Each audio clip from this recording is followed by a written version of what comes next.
Dual Yin Yang Beast Boss Level, 10 HP, 30,000/30,000 attack, 500 defense, 300 Yin Yang Infinity. Immune to all damage twin Yin Yang form. Enters fusion state every 10 seconds, lasting 5 seconds fusion state. Attack speed, movement speed, and attack power all increased by 100. Qin Feng sprinted away, repeatedly checking the boss's stats, unable to give up hope. Immune to all attacks. Complete invincibility. How is that even fair? Damn it. I'm stuck again. The fat man sucked in his stomach with all his might, his face squished out of shape. Qin Feng glanced back. Deep within the stone chamber behind them, a massive crack split the ground. Streaks of black and white light surged out from the fissure, twisting together as they shot straight toward the cave ceiling. We're out of time. Bear with it, fatty. Qin Feng urged, then lifted his right foot sharply. Huh? Bear with Hua. Before the fat man could finish his sentence, Qin Feng kicked him hard. Off you go. Ouch. Brother Feng, what are you doing? A beastly roar echoed from behind them right then. Fortunately, Qin Feng and the others had already fled the narrowest stretch of the passage. Once past that tight corridor, the immediate danger eased, and the fat man finally let out a breath of relief. He rubbed his throbbing butt and asked, Brother Feng, what level's that boss? Why are we running? It's not about the level. Then what's the problem? Li Yu and the fat man spoke in unison. Qin Feng took a deep breath and slowly uttered 3 words. It's invincible. Invincible? What do you mean invincible? The fat man blurted out. Don't you have your wristband? Check it yourself. Qin Feng rolled his eyes at the fat man, annoyed. The roaring behind them grew louder by the second. They wouldn't make it much longer. Immune to every single attack, Qin Feng muttered, his expression shifting restlessly. Nothing in this world is unbeatable. There has to be a flaw somewhere. As he pondered, a deafening crash boomed out. The narrow passage behind them shook violently, countless pebbles raining down all around. It's coming out. Qin Feng shot a glance backward, then shouted at the fat man.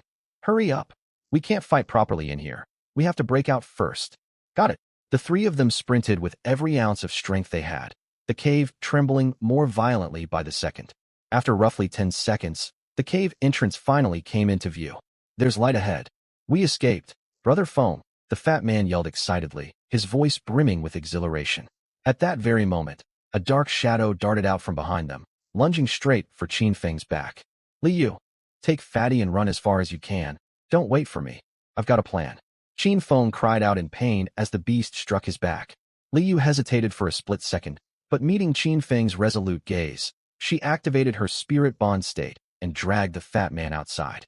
Blinding sunlight stung Qin Feng's eyes as he kept running, holding his breath until he burst out of the cave. Seeing Li Yu and the fat man already far off, Qin Feng finally relaxed. Boom. Rocks from the cave mouth showered down like rain, and a colossal creature stepped out from billowing clouds of dust. It was as big as 2 full-grown rhinos combined, with 4 pillar-thick limbs. The most uncanny feature was its head. 2 entirely separate skulls sprouted from a split neck. The left head was pitch black as ink, shaped like a bear's. The right head was pure snow white, shaped like a tiger's with not a single stripe across its pelt. For blood-red beast eyes locked onto Qin Feng all at once. What an ugly abomination! Qin Feng waved his hand, summoning the golden sunset bow. He rested 3 fingers on the bowstring and drew it fully taut. Whoosh! The first arrow struck the center of the white tiger head's forehead, but no damage number popped up. The twin beast let out a thunderous roar, and the bear head opened its jaws to fire a black beam of light. Qin Feng frowned slightly, darting several meters to his right. The beam slammed into empty ground. So fast. Another beam hurtled toward him. Qin Feng dodged again while drawing the bow fully once more. The arrow hit the tiger head's forehead, yet the result was identical, 0 damage dealt.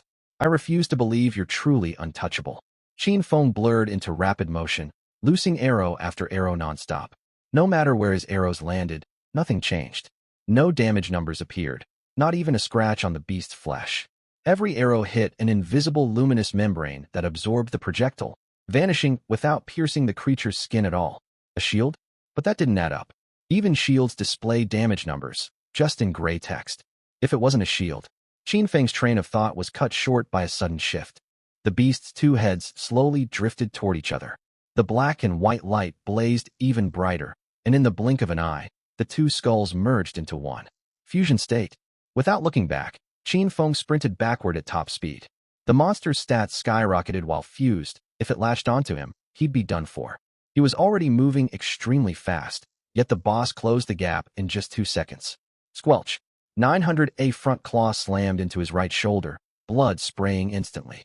Qin Feng rolled forward to absorb the impact, never slowing his pace as he twisted and leaped onto a massive boulder. 900 damage in one hit. Damn, that hurts.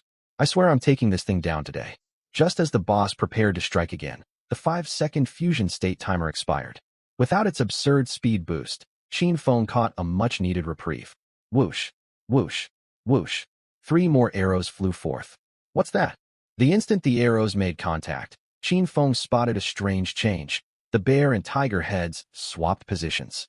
As they shifted, a tiny transparent taijutsu symbol materialized where the arrows had struck. If the heads hadn't switched places to draw his eye, he never would have noticed it. This taijutsu couldn't be a regular shield. Shields merely mitigate damage while still displaying damage values in gray. Qin Feng guessed the symbol functioned more like a barrier array. Does swapping heads generate this taijutsu? Is that the secret behind its complete damage immunity? Again, he loosed another shot, staring intently at the boss's dual heads. Sure enough, the heads traded places the second the arrow hit, and the faint transparent taijutsu appeared once more. Roar!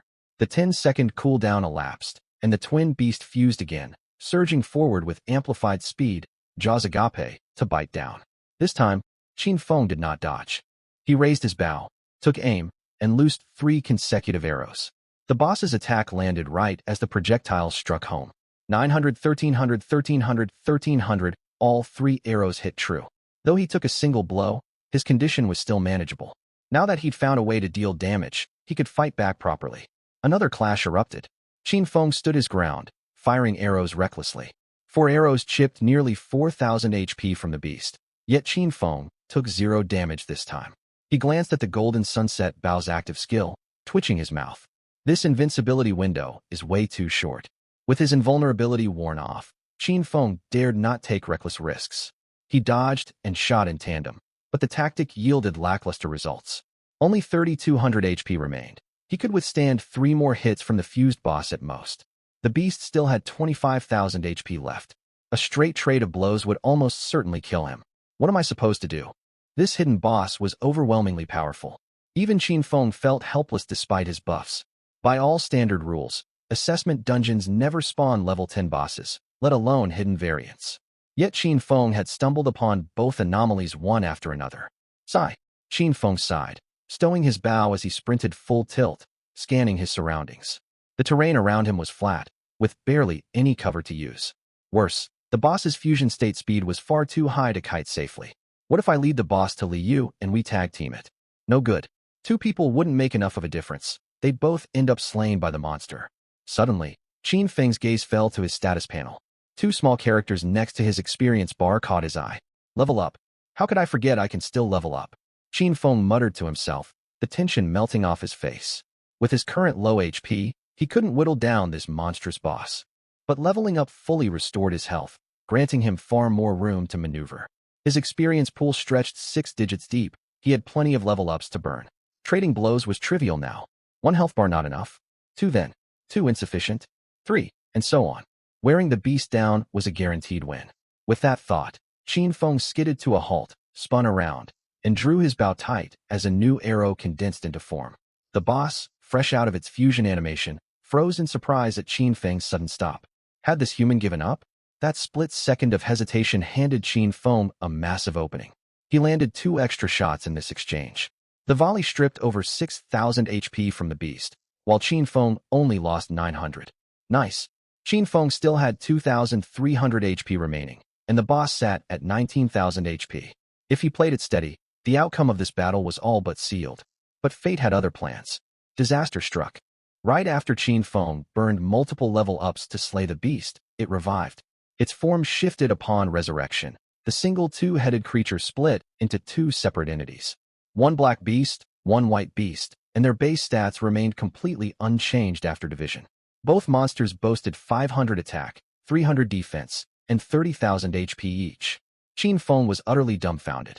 Damn it, what kind of mechanic is this? He cursed briefly before regaining his composure. This was no time to complain. He needed to eliminate the monsters fast. Whoosh, whoosh, whoosh. Dozens of arrows flew without restraint. Qin Feng barely evaded strikes this time. leveling repeatedly to tank hits head-on. The boss health bars plummeted like punctured balloons. His final arrow brought the black bear-headed beast crashing to the ground, while the white tiger-headed monster froze mid-motion. Twists of black and white energy swirled around both creatures. Then a red glow began emanating from the fallen bear beast. Without hesitation, Qin Feng raised his bow and unleashed a relentless barrage at the stationary tiger beast. The tiger monster was already half dead from splash damage, victory within reach. Qin Feng fired so rapidly his arms blurred. And then, all that furious firepower amounted to nothing. When he glanced back, the bear-headed beast had opened its eyes. It's alive again. Are you kidding me? Qin Feng roared, redrawing his bow once more. The two beasts closed in to attack him from both sides. Instead of rushing to land kills, Qin Feng dodged blows and replayed the fight in his head. The moment he'd killed one monster, the other froze in place and chanted strange syllables. What was it doing? It couldn't be singing, could it? Wait a second, singing? Chanting? A memory from an anime in his past life surfaced. There was a character who could resurrect others through incantations. So that's it. The resurrection mechanic relied on the surviving monster, not an innate skill of the fallen one. All right, let's finish this. Qin Feng let out a helpless laugh, showering both bosses with arrows, wielding his bow like a machine gun. One arrow for you. One arrow for you. This one's yours.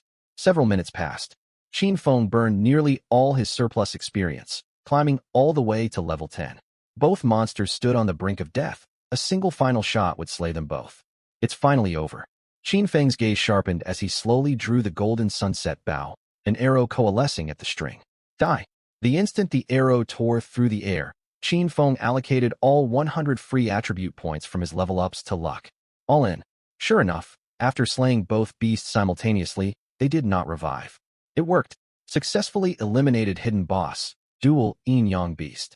EXP plus 30,000. This kill triggered Origin Plunder. All stats plus 10 global blue star announcement.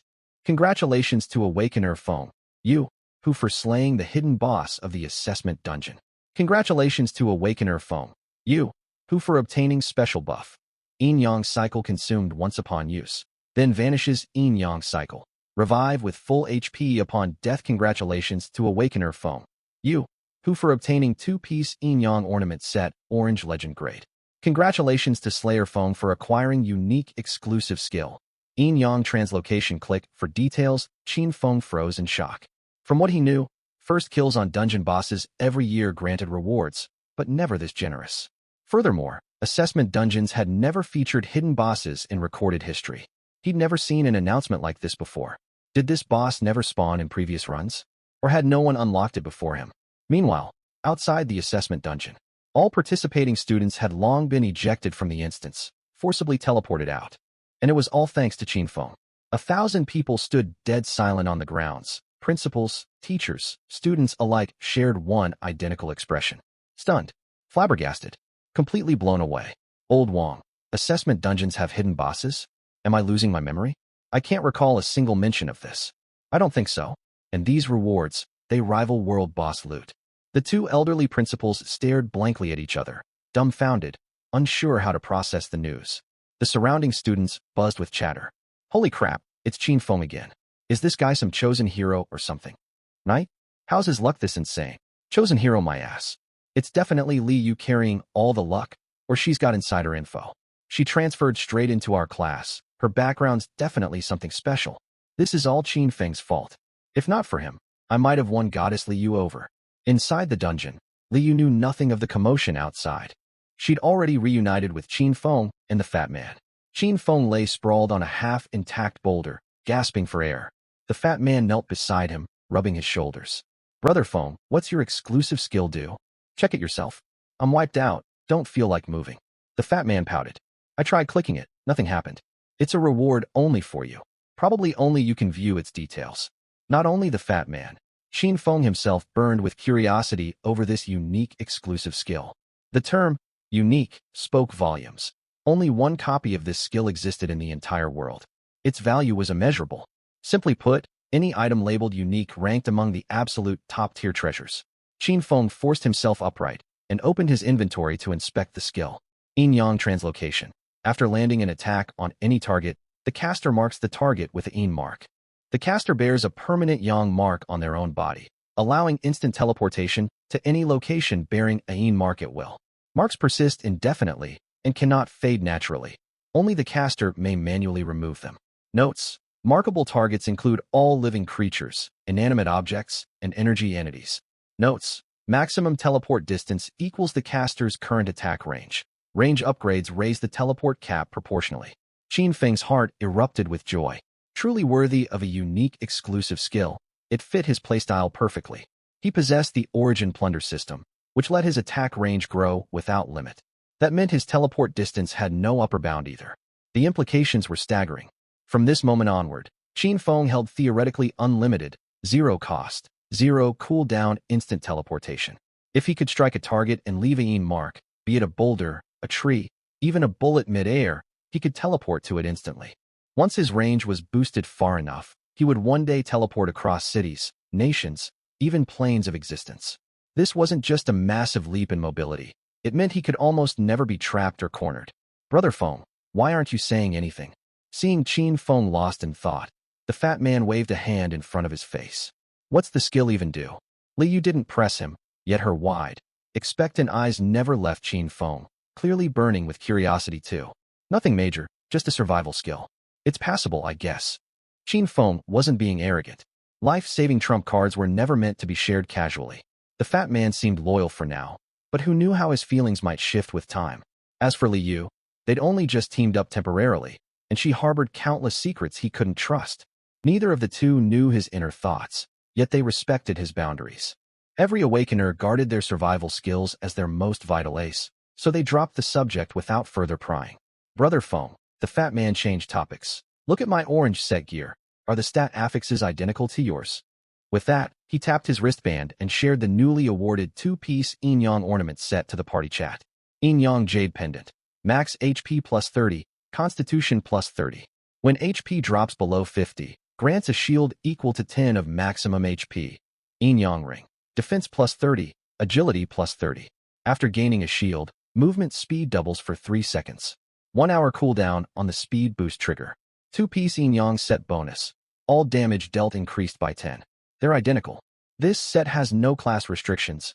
All stats and affixes are the same for everyone. Li Yu shared her own gear to the party channel as well. Alright, let's head out. Qin Feng stood and stretched, glancing at his two companions. Let's check if there are more monsters outside. With this gear, we can tank hits easily now. The Yin Yang set was absurdly tanky. Every affix focused purely on survivability, aside from the two-piece damage boost. If he fought that same boss again with this equipment, the battle would have been far simpler. Qin Feng had walked away from this assessment with an absolutely staggering haul of rewards. Setting aside Yin Yang Transversal, the one-of-a-kind exclusive skill that transcends all rules. Just 2 orange-tier pieces of gear with absurdly overpowered stats were enough to drive the top-tier powerhouses from the outside world wild with greed. A few minutes later, the three stepped out of the valley and arrived back at the plain where they had first appeared. All the monsters on the plain had vanished without a trace, nowhere to be seen. Brother Feng, where did all the mobs go? The chubby boy craned his neck to look around and scratched his head. Did other teams wipe them all out? Qin Feng shook his head and said flatly, bullshit. No squad could have survived that onslaught earlier. Let's head up the mountain to check. Li Yu stretched out her slender finger toward the hillock in the center. The monsters might have been lured away. No need. Qin Feng waved a hand. Time's up. The instance is closing soon. We're heading out. The words barely left his mouth when 3 beams of white light descended, instantly enveloping the trio. The next second, light and shadow warped, and they vanished on the spot. Meanwhile, outside the assessment instance, Qin Feng materialized atop the teleportation array. The surrounding onlookers froze for a split second before erupting into a tsunami of chatter. Look, they're out. Quick, push forward. This is our chance. Chance for what? To simp over the goddess? All you ever think about is simping. Didn't you notice their team's missing 1 member? You mean the spots for the All-Heaven Martial Grand Tournament? Brother Feng, do you remember me? A teen with a center part and overall stepped forward, oozing obsequiousness. My name's Li Ikuan. I performed a rap for you once before. Qin Feng stared at him. The familiar look on the boy's face sent his mind reeling, unconsciously conjuring the image of a certain man. Make way. Make way. Brother Feng doesn't remember you. Another youth with a prematurely mature face cut in. Brother Feng, it's Xiao Wang. We crossed paths loads of times back then. All of you get the hell out of my way. Goddess Li Yu, I've admired you for ages. Could I get your contact info? Don't add him, Goddess Li Yu. He's a creep. Add me instead. I run a clean circle, and I've got loads of simp experience. Seeing Qin Feng stay silent, the crowd shifted their attention to hitting on Li Yu. Even several girls tried seducing the chubby boy with feminine wiles. The chubby kid couldn't resist such temptation at all. Before they even laid on the charm, he had already fallen head over heels multiple times over. Quiet. Principal Wang Jinbu's face burned red as he glared at the group of high school students, his beard trembling with rage. What kind of conduct is this? Aren't you ashamed to make fools of yourselves for everyone to gawk at? His roar boomed like a lion's roar technique, instantly drowning out all the commotion. The crowd jumped in fright, shrinking their necks as their murmurs died down significantly. Student Li Yu, come here a moment. Principal Wang's stern, taut features softened the second his gaze landed on Li Yu. The wrinkles at the corners of his eyes crinkled gently, and his voice turned warm. He seemed like an entirely different person. Li Yu shot Qin Feng a glance. When she saw he had no objection, she followed the principal off to a quiet corner nearby. Student Li Yu, you know every team for the All-Heaven Martial Grand Tournament requires 4 members. Your squad is short 1 person. Would you consider switching teams? Switch teams? I thought we just needed to recruit 1 more teammate. Li Yu was utterly stunned by his words, caught off guard, and unsure how to respond. While Principal Wang spoke with Li Yu off to the side, Qin Feng pulled up the team rankings. Inside the instance, students could only view their own squad's accumulated points, with no access to other teams' scores. That was why none of them had known their ranking until exiting the dungeon. Now that they were out, he saw they claimed first place, and Qin Feng was hardly surprised. It wasn't blind arrogance. He held unshakable confidence in his own stats. Are Zhao Wuji and Li Tianyu really that weak? They didn't even crack the top 10. That shouldn't be possible. Qin Feng thought to himself, half convinced the scoreboard must be glitching. In his mind, those two had terrible moral character, yet they still held a modicum of strength. Su Qingwan and Zhao Wuji, both S-class awakeners, were especially unlikely to be total noobs. After all, S-class awakeners boasted vastly superior base stats and free stat points upon leveling up. On the outskirts of the crowd, Li Tianyu and Zhao Wuji's teams stood huddled together like 2 pairs of miserable brothers. Both wore livid faces and said not a word. Even Su Qingwan, whose expression was perpetually cold as ice, wore a faint look of despair.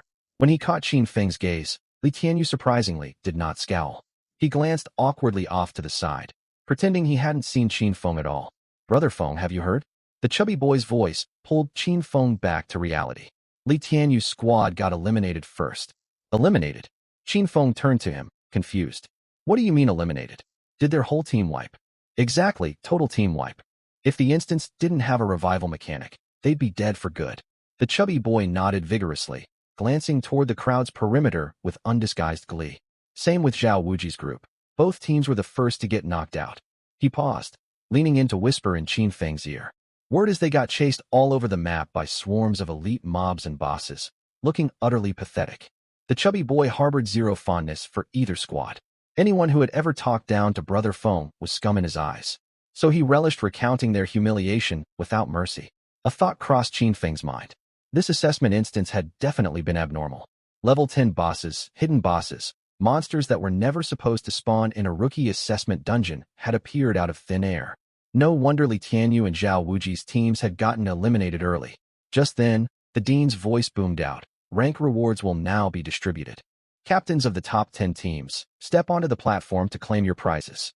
At his command, Qin Feng and the 9 other team captains filed up the raise stage one after another. The rewards were stat potions. Upon consumption, an awakener's physique would gradually improve, raising their corresponding attribute values in turn. This boost was not instantaneous, however, the effects took hold slowly over time. Still, the long-term gains were extremely substantial. Qin Feng stood at the number 1 podium holding his certificate of honor, countless envious eyes fixed on him from the audience below. While stat potions were rare, they could still be purchased with enough money. What everyone truly envied was the bonus reward, a qualifying slot for the All-Heaven Martial Grand Tournament. Countless ordinary youths throughout history had rewritten their fates by competing in this tournament. How could anyone not covet that opportunity? Once the rewards were handed out, Principal Zhao Guodong from number 2 high school herded his school's new students away in a rush. The once buoyant elder principal wore a face twisted with rage, his complexion ashen. He had never imagined his precious grandson would fail to make the top 10. Zhao Wuji looked like a rooster soundly defeated in a fight, head hung low, unable to meet anyone's eyes. Qin Feng did not taunt Zhao Wuji out of spite. He could barely be bothered to spare him a glance. This was not out of noble restraint or repaying malice with kindness.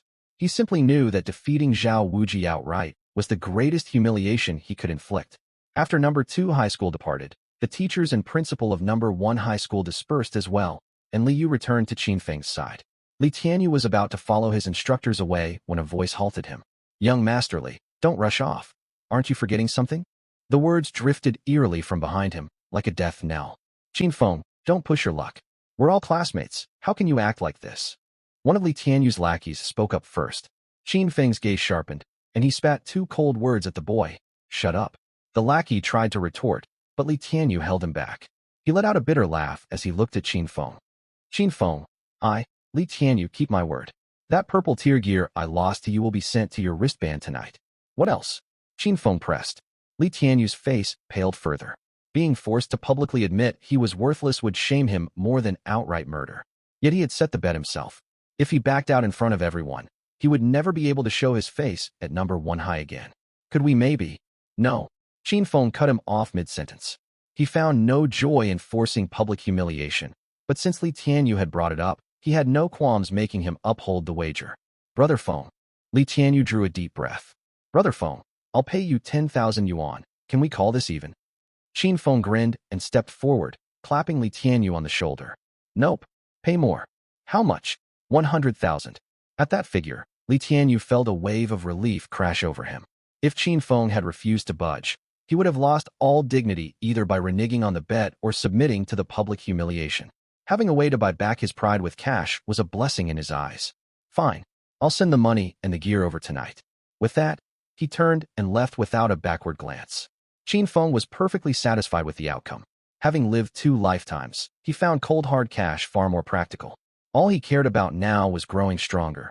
He held no interest in demeaning Li Tianyu. Once Li Tianyu left, surrounding students swarmed forward again to pitch team-up proposals, but Qin Feng turned every single one down. None of them had wanted him on their teams when he had needed members. Now they came groveling.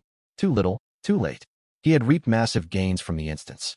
Upon returning home, Qin Feng wasted no time opening his status panel to check exactly how much his stats had risen. Name: Qin Feng. Titles: Seer, Rookie King. Special buff: Yin Yang Reincarnation. Mount: Heavenly Steed Legendary Tier. Equipped gear: Molten Golden Sunset Bow Legendary Tier. Equipped gear: Swift Boots Fine Tier. Equipped gear: Yin Yang Jade Pendant Legendary Tier. Equipped gear: Yin Yang Ring Legendary Tier. Unique exclusive skill: Yin Yang Transversal. Skill: Ice Arrow. Skill: Arrow Splash. Class: Archer F rank. Level: 10. EXP: 30,000/50,000. Base ATK: 3,000. ATK with gear bonuses: 3,900. HP: 19,500. HP with gear bonuses: 25,350.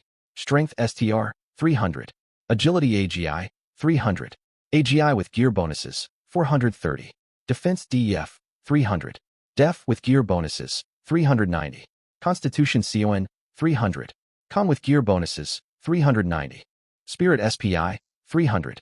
Luck LUK: 410. Range: 300 meters. Range with gear bonuses: 420 meters. Free stat points: 0. A faint smile tugged at Qin Feng's lips as he stared at the panel. Without his plunder system, even with his natural talent, he would need to reach level 30 to hit 300 base stats. And that would only be possible if he poured every level up point into a single attribute. With balanced stat allocation, he wouldn't crack 300 even at level 40. Bzzz. His communication wristband vibrated suddenly. Qin Feng glanced down to see a transfer notification from Li Tianyu, alongside a trade request for the purple tier weapon. 100,000 yuan plus a purple tier piece of equipment. This was a fantastic deal. He tapped confirm casually before scrolling through the other unread messages on his wristband.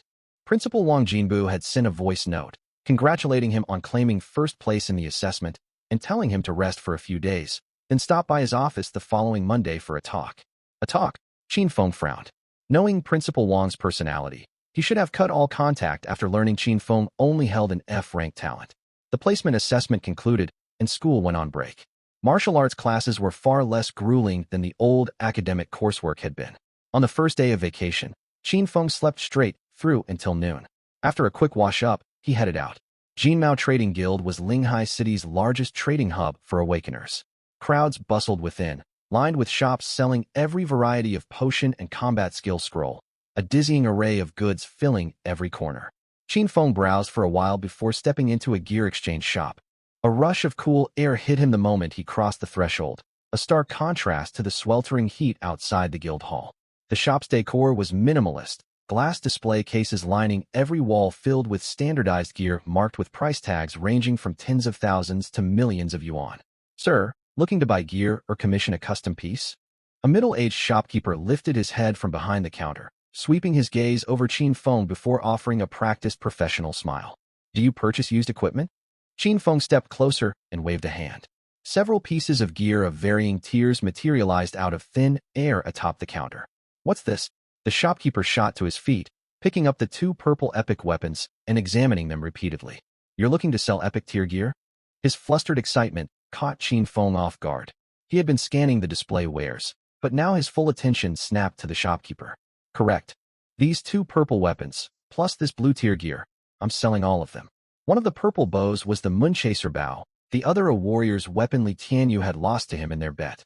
Neither was of any use to an archer like Qin Feng, so he planned to liquidate them for funds to buy cultivation resources. 30,000 for this blue gale cleaver, 450,000 for the purple spear. Does that price work for you? Qin Feng nodded. He knew the rough market values. The clerk hadn't lowballed him, offering slightly above standard market rates, likely hoping to curry favor for future business. "What about this one?" Qin Feng nodded at the Moonchaser bow on the counter. The clerk scratched his head, looking troubled. "My apologies, honored guest, but we don't buy bows here." Qin Feng blinked in confusion. "Why not?" Through the clerk's roundabout explanation, Qin Feng finally understood. Archery was a class with very few powerful practitioners, and almost none could afford epic tier bows. Most trading houses refused to stock high-tier archery weapons. They tied up massive capital and were nearly impossible to resell, leaving vendors stuck with dead inventory. "We can consign this Moonchaser bow for you here. We'll contact you if any buyer shows interest." "Sounds fine. Here's my contact mark." Qin Feng pulled out his communication wristband and pulled up his personal identifier for the clerk to scan.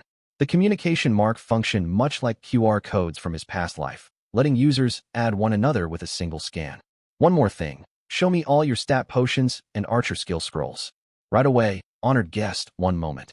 The clerk stowed the traded gear and hurried off to fetch the items. Just then, an arrogantly loud voice boomed from behind Qin Feng.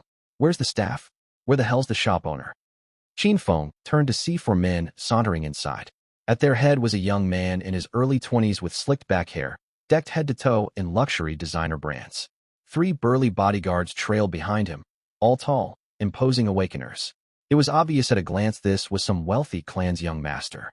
Qin Feng held no fondness for entitled types like him and returned to ignoring them after a single glance. "Is anyone alive here? Get someone out front. Don't tell me there's not a single clerk on duty." One bodyguard snarled, gesturing wildly. "Coming, coming." The middle-aged clerk rushed over clutching an armful of potions and skill scrolls. "Young master, how may I assist you? Call your boss out here. What makes you think you're fit to wait on our young master?" The bodyguard slammed a palm against the counter, rattling the glass display cases as he loomed aggressively. The clerk jumped in fright, nearly dropping the potions in his hands. His smile froze, then morphed into an even more deferential grin as he nodded rapidly. Of course. One moment, I'll fetch the boss right away." Qin Feng frowned. This group's behavior was outrageously insolent. Jinmao Trading Guild had operated in Linghai City for years with powerful backers. Only someone utterly oblivious to their own limits, or backed by immense influence, would dare stir up trouble here. The pompadoured young master never spared the clerk a glance. His gaze drifted lazily over the shop's furnishings before lingering on Qin Feng for a brief moment. The clerk sprinted out to retrieve the boss. Moments later, a woman in her 30s wearing a silk cheongsam stepped forward. Her features were cool and calm, her gaze steady, clearly someone who had seen every kind of scene. "Honored guests, my apologies for keeping you waiting." She smiled, her tone unyielding yet polite. "May I assist you with anything? Can't you see we're busy? Get out of my way." The bodyguard reached out to shove Qin Feng aside. Qin Feng tensed to retaliate, but the cheongsam woman snapped a sharp warning. Stop this at once. Have you no sense of etiquette? Before the words faded, she darted over the counter and delivered a sharp slap across the man's face. Do you really think the Ningxing Trading Alliance lacks people to discipline hooligans like you? Qin Feng raised an eyebrow, surprised Linghai City hosted a branch of the Ningxing Trading Alliance. The alliance carried immense clout, not a local Linghai faction, but a nationwide mega-merchant coalition with deep roots in the Awakener trade industry. Even noble clans treated them with deference. For this Cheongsam-clad woman to run their Linghai branch meant she was far from ordinary. The bodyguard stood frozen where he'd been struck, one side of his face swollen bright red, shock etched all over his features. He'd grown accustomed to bullying others alongside his young master and had never suffered such humiliation before. How dare you lay a hand on me? The attendant snapped back to his senses, fury flaring up instantly as a long blade materialized in his grasp. The young woman stood stock still, not a flicker of change crossing her face. She only shot him a cold, indifferent glance. Tensions hung thick in the air, ready to erupt, when the slick-haired young master finally spoke. Stand down. Those two words carried the weight of an imperial edict from the Jade Emperor. The attendant instantly fell silent, stepping back and bowing his head without a sound. My surname is Wang, given name Hao. I hail from the Wang clan of the capital. A pleasure to meet you. Wang Hao gave a slight cupped hand salute as a greeting. Humph. The beautiful young woman let out a frigid snort. Young Master Wang, what an ostentatious retinue you bring. On the grounds of Ningxing Chamber of Commerce, you let your men run wild without restraint. Are you truly that blind to others? Wang Hao's features tightened briefly, yet he quickly slipped back into his carefree, insouciant demeanor. You overstate things, sister. My subordinate lacks sense. I shall discipline him thoroughly once we return. Wang Hao waved a hand, his gaze drifting past the woman to land on Qin Feng, a cryptic glint flickering in his eyes. I came today chiefly to purchase some goods. He paused, gesturing toward the wares the middle-aged clerk had fetched earlier. I'll take all of these. Consider it my apology to you, sister. The woman glanced at Qin Feng and said flatly, these items are set aside for this honored guest. You would do better to pick something else. Now that's where you're wrong. Wang Hao chuckled. I see the transaction hasn't been finalized yet. How can they already belong to him? As I understand it, the highest bidder claims the goods, no? Qin Feng's mind stirred. This man had come straight for him. Even he had no idea what lay bundled in those goods. Yet this young Master Wang was ready to buy the entire lot without so much as a glance. How intriguing. Qin Feng knew all about the Wang clan from the capital. The arrogant Wang Tung he'd crossed paths with in the previous new recruit dungeon was one of their own. So they finally set their sights on me. Qin Feng sneered inwardly. Ever since the viral online scandal, he'd known this day would come. The powerful aristocratic clans entrenched across Xia would never tolerate an outsider with no influential background breaking their unwritten rules. If they're bent on stirring up trouble, I'll play along, Qin Feng thought to himself. He lifted a finger toward the goods on the counter, his voice steady and unwavering. These items are mine to buy? You bastard. The attendant tends to strike again, only for Wang Hao to hold him back with one hand. Yours? Wang Hao's tone dripped with mockery. He shot Qin Feng a sneering look. And what if I insist on buying them instead? Didn't you just say the highest bidder wins? Simply name your price. I'm set on these goods. Qin Feng replied with a faint smile. He'd glanced them over a moment prior. They were nothing but ordinary mass-produced goods, ones he could easily pass up. If Wang Hao wanted to compete for them so badly, he could have them, though not before forcing the man to bleed a hefty sum. A wider smile tugged at Qin Feng's lips at the thought. Shopkeeper, what's the total for these? The young woman scanned the pile of goods, then looked to Qin Feng before answering. 7,800,000 in total. I'll offer 1 million. Wang Hao shot Qin Feng a taunting sideways glance, not bothering to spare the goods a single look. 2 million. Qin Feng did not even lift an eyelid, his tone as casual as commenting on pleasant weather. Wang Hao froze for a split second, then laughed. You've got spirit. 3 million. 5 million. A hush fell over the shop. The woman's eyelashes fluttered faintly as she looked back and forth between the two men, her gaze unreadable. Wang Hao fixed his stare on Qin Feng's profile, searching the young face for any trace of bluffing. Yet Qin Feng never once met his eyes, his attention drifting idly over the countertop goods as if the towering sums meant nothing to him. 6 million. Wang Hao dropped his mocking grin, his voice turning cold. 10 million. A sharp intake of breath echoed from the attendant. 10 million for a pile of junk worth less than $1 million? Was he burning cash or burning his own lifespan? 15 million. Wang Hao's face turned blank, his eyes locked rigidly on Qin Feng. Qin Feng finally turned his head to meet his gaze. There was no emotion in that single look, no triumph, no scorn, not even a hint of rivalry. 30 million. You. Qin Feng's utterly unconcerned expression stoked Wang Hao's anger. Can you even come up with 30 million? Ignoring the question, Qin Feng turned to the young woman instead. Shopkeeper, let's exchange contact info. She readily agreed. Once they'd added each other's accounts, Qin Feng sent her the details of his orange tier mount. The woman's pupils blew wide. She had never laid eyes on an orange legendary mount before. This is an orange tier mount. Her voice trembled slightly. Honored guest, what are you proposing? Temporary collateral. Qin Feng spoke casually, as if discussing a trivial matter. I wouldn't want young Master Wang to doubt my ability to pay, just showing him what I've got. The woman drew a deep breath, forcing herself to stay composed. An orange legendary mount could not be measured in currency. If one were to assign a price, it would start at several billion at minimum, and none were available for purchase at any cost. Wang Hao's heart leapt with delight, yet he plastered a look of panic across his face. The orange mount truly belonged to Qin Feng. This was his chance to earn great merit. His sole reason for seeking Qin Feng out today was to seize the orange mount. If he could claim it before any rival clan stepped in, his status within the Wang clan would soar overnight. Young Master Wang. Qin Feng turned to face him, his smile gentle. Does 30 million suffice for my bid now? It does. Wang Hao kept up his panicked facade. 35 million. 40 million. Qin Feng remained unruffled. 50 million. Qin Feng stared at him for 2 full seconds, then suddenly smiled. It was a soft, faint smile, like spring breeze rippling across a lake. Sold. Qin Feng spoke crisply. These goods are yours, young Master Wang. Wang Hao faltered, inwardly cursing his luck. Qin Feng had not been willing to put his mount up as genuine collateral after all. This threw all his plans off balance. He had intended to drive Qin Feng's bid sky high, leaving him unable to reclaim the mount he'd pledged temporarily. Then the Wang clan would seize the only orange tier mount in the entire Great Xia nation. Putting on such a bold front, yet you're nothing but a useless weakling. Do you truly think I care about a measly 50 million? Let me be clear, 50 million is nothing more than a number to me. Qin Feng did not grow angry at the jab. Instead, he pointed to a purple bow resting inside the counter. How much for this purple bow? The woman glanced down at the longbow, pulled up its records on her computer, and after a moment lifted her head, her gaze toward Qin Feng heavy with unspoken meaning. This moon-chasing bow was consigned by another customer, priced at 150,000.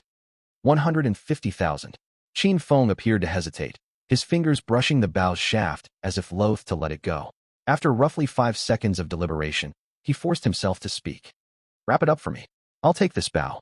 Watching this unfold, Wang Hao's heart surged with glee. Another opening to sink Qin Feng into debt he could not repay to retrieve his mount. With that thought, he spoke softly. 300,000. This purple bow is mine. Qin Feng rejoiced inwardly. Just as he'd guessed, the fool would join the bidding once more. Still, he needed to act the part to keep Wang Hao hooked. A cold smirk twisted Qin Feng's thoughts, while a look of helpless distress crossed his features. He drew a shaky breath, feigning great restraint, then managed a bitter smile, his tone softening. Young Master Wang, I acted impetuously a moment ago. I beg your forgiveness. I truly want this bow. Could you spare it for me? What a coincidence. Wang Hao twisted the prayer beads around his wrist, speaking slowly. I want this bow just as badly. You. Qin Feng fell speechless, a look of internal conflict washing over his face, the picture of a man cornered yet unwilling to fly into a rage. Wang Hao relished the sight. What, can't afford it? He stepped forward, towering over Qin Feng. Where's that fire you had when you shouted 40 million earlier? You put your mount up as collateral, or was that all empty talk? Qin Feng clenched his fists, as if the words had enraged him beyond reason. He glanced at the purple bow, then back at Wang Hao, his lips trembling with agitation.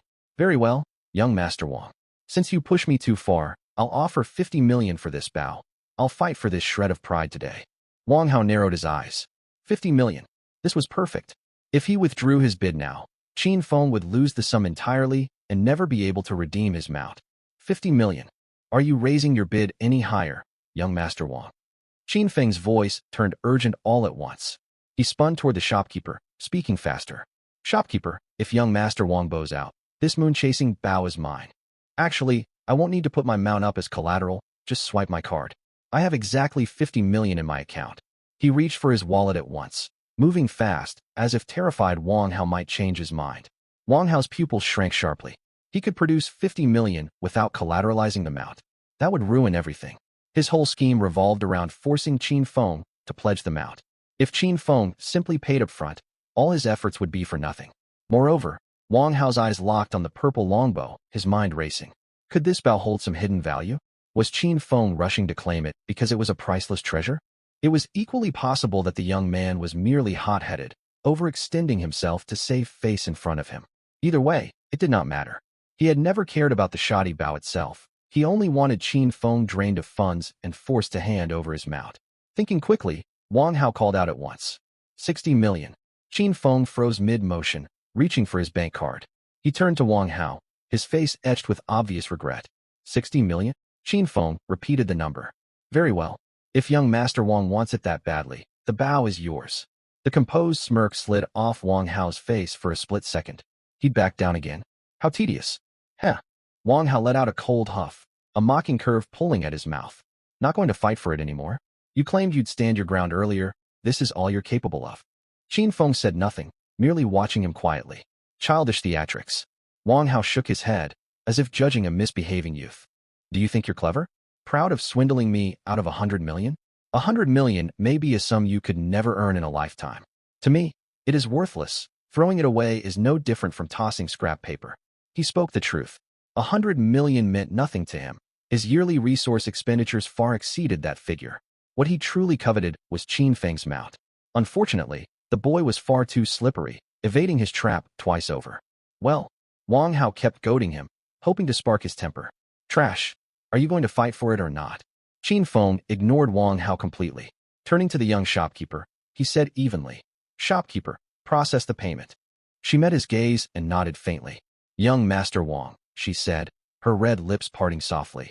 You bid 60 million for this moon-chasing bow, so it is yours. Will you pay by card or transfer? Wang Hao pulled a black premium bank card from his robe and tossed it carelessly onto the counter. The metal card skittered across the glass with a sharp clink. Card. The woman picked up the card and tapped it against the POS terminal. A crisp ding signaled the transaction's completion. She handed back his card, receipt, and the bow together. Your moon-chasing bow, young Master Wang. Please take good care of it. Wang Hao took hold of the bow, ready to examine it closely and uncover whatever secret value it might hold. But as he lowered his head, his peripheral vision caught a sight that left him stunned. The young woman had turned to the other side of the counter, tapping a few keys on her keyboard before lifting her head and offering Qin Feng a gentle smile. Mr. Qin, 60 million has been deposited into your account. After deducting a 5% consignment fee, 57,700,000 is yours. Please check your balance. Wang Hao's hands froze mid-air, clutching the bow.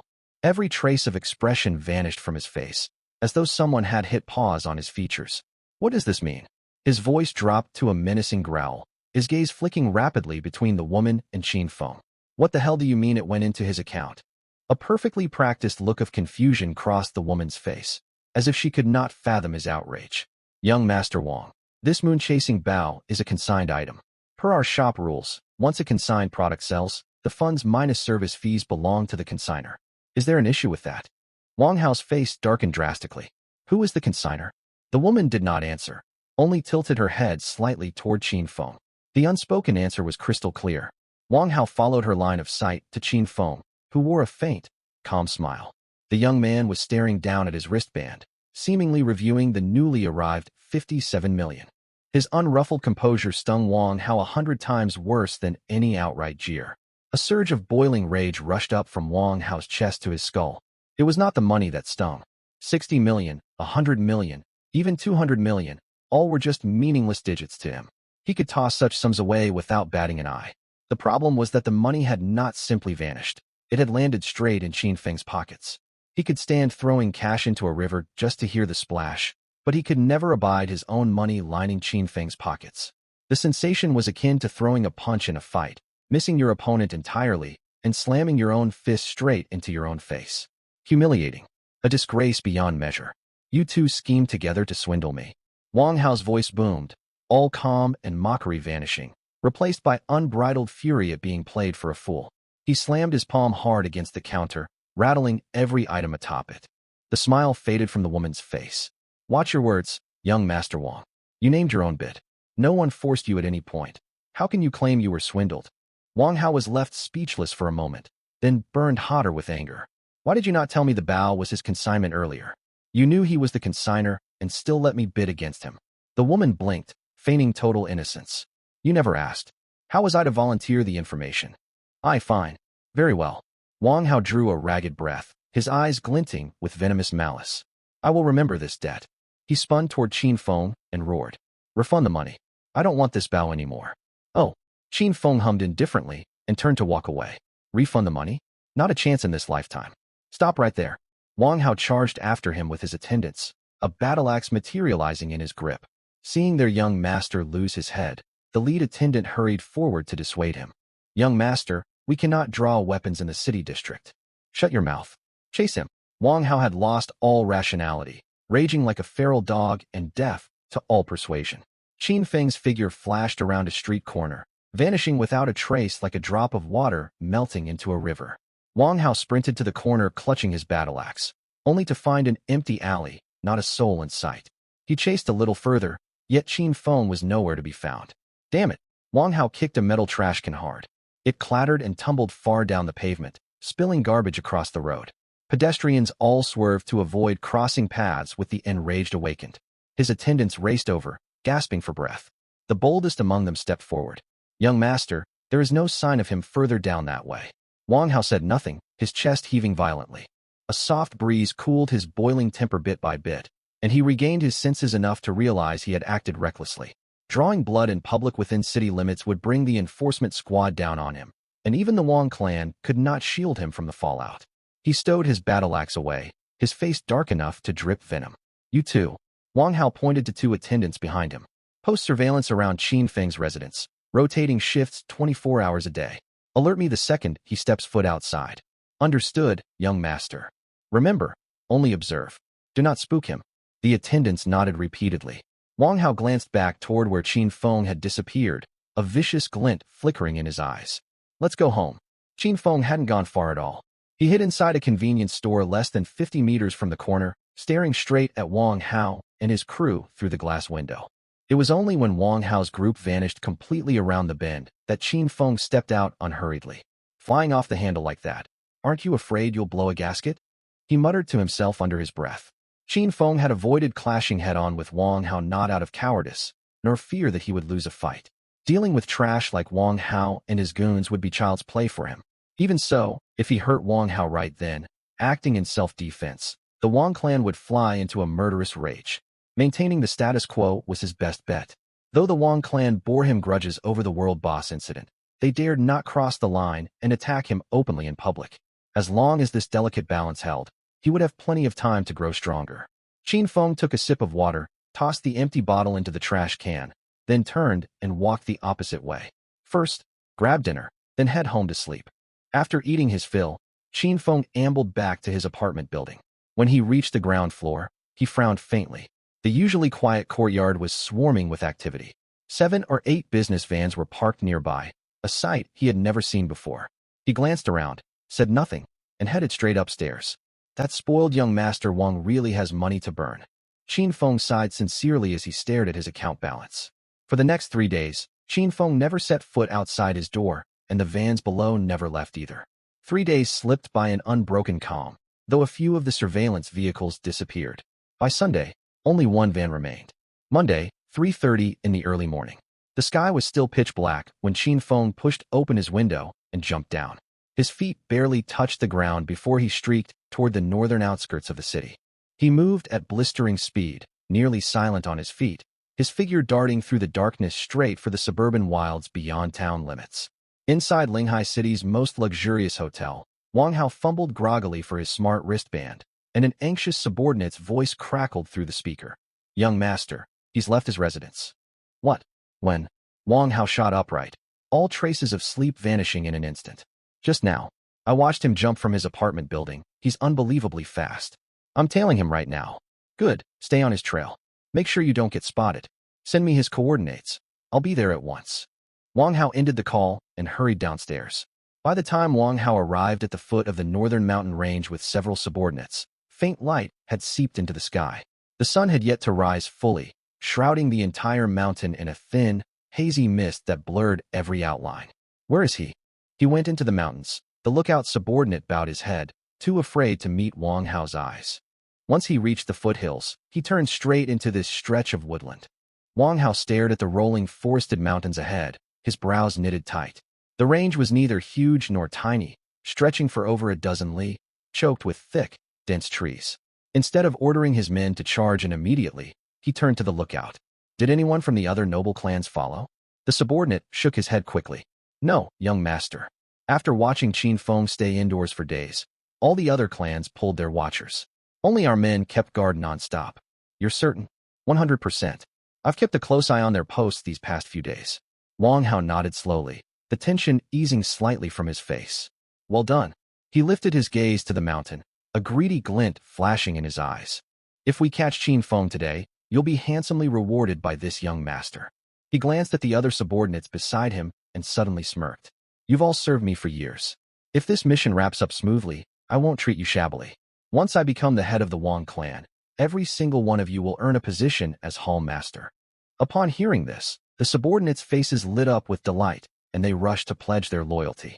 Enough chatter, move into the mountains. Wang Hao waved a hand grandly and marched uphill at the lead. Meanwhile, Qin Feng was hidden high up in a massive nearby tree, crouching atop a thick branch completely concealed by dense foliage.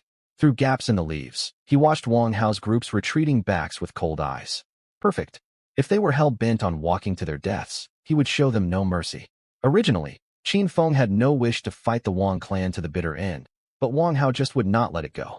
He knew those vans downstairs were all surveillance units, and it did not take a genius to guess who sent them. The various powerful aristocratic clans. By staying indoors these days, he had sent a clear message. He knew they were watching, and he would not step out casually, making their stakeouts a waste of time. Still, Wang Hao was like a toad, harmless in bite, yet endlessly irritating. With guards lingering constantly nearby, Qin Feng could not sleep soundly. He feared Wang Hao might fly off the deep end and attack him inside his own apartment. By now, Wang Hao's party had ventured deep into the woods, where trees grew thicker and thicker all around them. Qin Feng trailed silently behind them. Young master, the woods are too dense. Tracking him will be tough. One subordinate grumbled, swiping tangled vines out of his way. Quit your whining and keep searching. Wang Hao snapped irritably, waving him off. After roughly 7 or 8 minutes of walking, soft footsteps suddenly echoed from behind them. Rustle, rustle. The steps were light, yet startlingly clear amid the dead quiet of the forest. Wang Hao spun around sharply. His subordinates whirled with him, drawing their weapons in one fluid motion, eyes sharp and wary as they scanned the thick woods at their backs. A figure stepped slowly out of the mist. It was Qin Feng. He wore dark casual wear, hands tucked into his pockets, walking with unrushed poise. Morning mist swirled gently behind him, wrapping his frame in a faint, ethereal shadow. Good morning, young Master Wang. Qin Feng halted, tilted his head to regard Wang Hao, a half-smirk tugging at the corner of his mouth. Heard you've been looking for me lately? His voice cut crisply through the silent woodland, laced with faint mockery. Wang Hao froze for a split second, then wild elation surged through him. He had not expected Qin Feng to be so arrogant as to reveal himself voluntarily, and all alone at that. This was walking straight into a trap. Qin Feng, you've finally shown your face. Wang Hao reined in his excitement, stepping forward with a feral grin, slamming his battle axe hard against the ground. I won't beat around the bush. Hand over every reward you claimed from the world boss, if you know what's good for you. Maybe if this young master's mood strikes me right, I might spare your corpse intact. Qin Feng reacted as if he had heard the most ridiculous joke imaginable. He let out a scoff, staring at Wang Hao with icy indifference, as if watching a clown perform. Hand all my gains over to you, then get butchered like a dog? Is there something wrong with your brain? Even if someone cured you, you'd still drool all over yourself. Let me make this plain. Qin Feng, don't refuse a kind offer only to force bitter punishment on yourself. Wang Hao's face darkened. You harmed our Wang clan's world boss. Your life is forfeit. Cooperate obediently, and I'll spare your friends. Qin Feng's expression turned frigid in an instant. Nothing infuriated him more than threats against people he cared about. Just hand them over. You wouldn't want anyone dying because of you, would you? Seeing Qin Feng fall silent, Wang Hao assumed he was terrified and pressed his advantage. I truly wouldn't want that, Qin Feng nodded. So instead, you die? Fine, fine. Still running your mouth when death stares you in the face. You really won't believe disaster until you see your own coffin. Wang Hao waved his hand. Seize him alive. The words barely left his lips before his subordinates roared and charged forward as one. Every last man was an awakened, moving in flawless sync to block every escape route Qin Feng could take. Yet Qin Feng showed not a flicker of panic as they closed in. He lifted his right hand, and an ancient longbow materialized in his grasp. Legendary weapon, molten gold sunset bow. From the bowstring reverberated, and an ice-blue arrow coalesced out of thin air, streaking toward the front-line subordinate faster than lightning. The man's eyes widened in terror. He tried to block with his blade, but the arrow's speed far outmatched his reflexes. A wet squelch echoed as the arrow pierced straight through his throat. The massive impact hurled him backward several meters, and he crashed to the ground, dead on arrival. One shot, one kill. Hiss. Every man present drew a sharp gasp. How could a newly awakened youth instantly slay a seasoned awakened with a single arrow? It defied all logic. A brilliant light flashed in Qin Feng's eyes, his heart pounding with shock. Killing others could boost his stats? He quickly recalled the time he'd slain foes in the new recruit instance before. Back then, no source plunder had activated. Was it because deaths within the instance allowed revival, meaning those kills never truly counted? So that was how it worked. A faint smile tugged at Qin Feng's lips. This was excellent news. Thrilled as he was, his hands never paused. Draw, aim, release, all done in one seamless motion. Whoosh, whoosh, whoosh. Streaks of ice-blue light flashed nonstop. Every vibration of the bowstring brought another man crashing down. He slew hostile awakened after hostile awakened, each kill triggering source plunder and boosting all his attributes. By now, Wang Hao's subordinates were nothing more than weak chickens and broken tiles, utterly incapable of fighting back. Screams erupted one after another. Within mere heartbeats, every subordinate save Wang Hao lay dead in pools of blood. Wang Hao was paralyzed with terror, his legs turning to jelly. His elite men had proven utterly powerless against Qin Feng. Was this youth some kind of monster? When Qin Feng's frigid gaze locked onto him, Wang Hao fumbled wildly with his wrist, desperate to activate his communication wristband. Feeling afraid now, a cruel smirk curved Qin Feng's lips as he nocked another arrow. Too late. Whoosh. The arrow blazed forward like a streak of light, striking Wang Hao's wristband with pinpoint accuracy. Bang!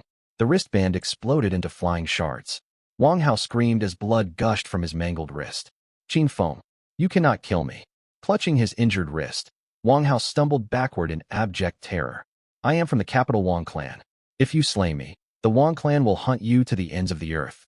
Not a single corner of the great Xia kingdom will offer you shelter. Qin Feng advanced slowly, the molten gold sunset bow angled toward the ground. Even the morning mist seemed to shrink back 3 feet from his body. He stared at the trembling Wang Hao, his tone eerily calm enough to send chills down one's spine. The capital Wang clan means nothing to me. Besides, we're alone out in these desolate mountains. Once you're dead, who will ever know I did it? Wait, don't be rash.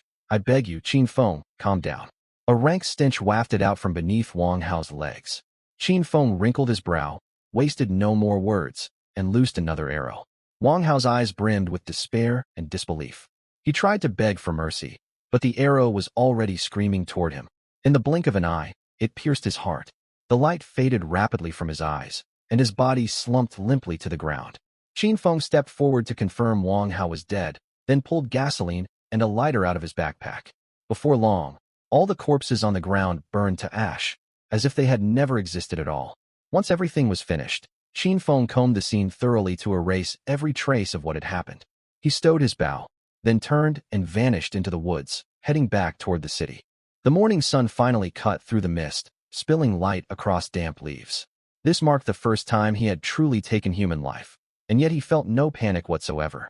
No regret, either. Only unnatural tranquility. He knew the path he walked was fraught with unimaginable peril. One misstep would send him plummeting into irreversible ruin. He could not afford the slightest trace of soft-hearted mercy. Otherwise, he would be the one lying dead, and everyone he cared about would be dragged down with him. Qin Feng returned to his apartment and took a quick hot shower to wash every trace of blood from his body. After changing into a clean school uniform, he left the building. It was Monday, and he had an appointment with the principal. He wondered what Wang Jinbu wanted to speak to him about. The morning light was soft and bright, the streets slowly filling with people. Breakfast stalls billowed white steam, and electric scooter riders honked as they zoomed past. Everything looked ordinary, noisy and mundane as always. Qin Feng stopped at a roadside breakfast shop to buy meat buns and a cup of soybean milk, eating as he walked toward school. When he reached the school gate, he swallowed his last bite of bun, wiped his hands with a tissue, and glanced up at the school sign. Linghai No. 1 Middle School. Only a handful of students lingered by the entrance. It was still early, and most had yet to arrive. The principal's office sat on the top floor of the teaching building. Qin Feng had visited there often to collect living expenses back before he awakened. He reached the top floor to find the principal's door slightly ajar, muffled voices drifting out from inside.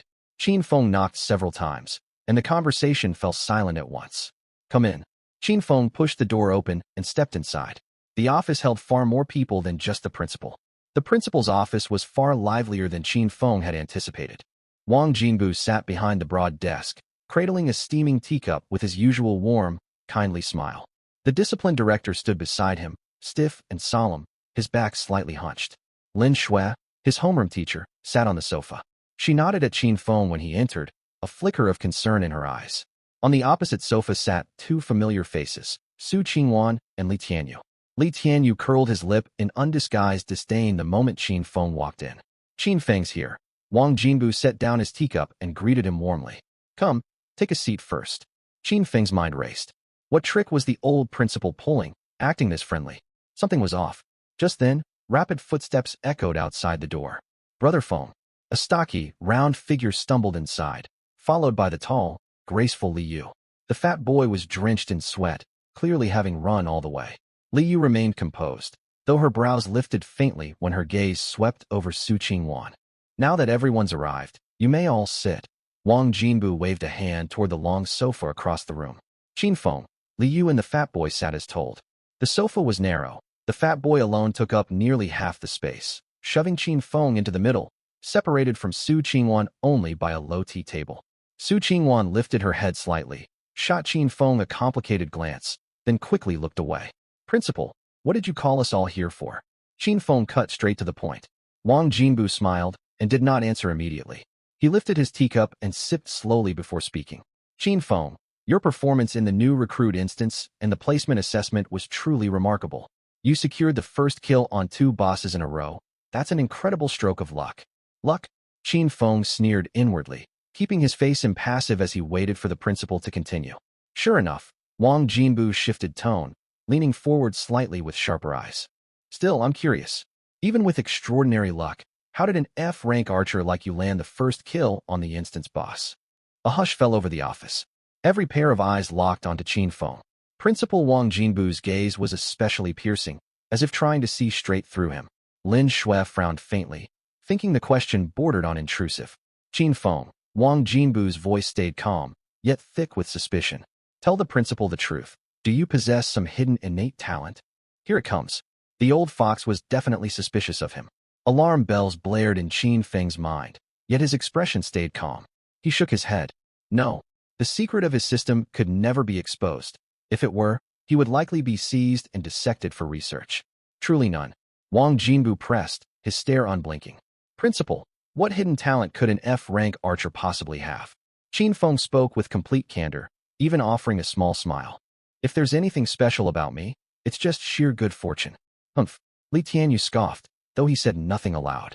Wang Jinbu stared at Qin Feng for a long while, weighing whether his words held truth. At last, he chuckled and leaned back in his chair. "Very well. If you refuse to speak, I will not press the matter. Everyone has their own secrets."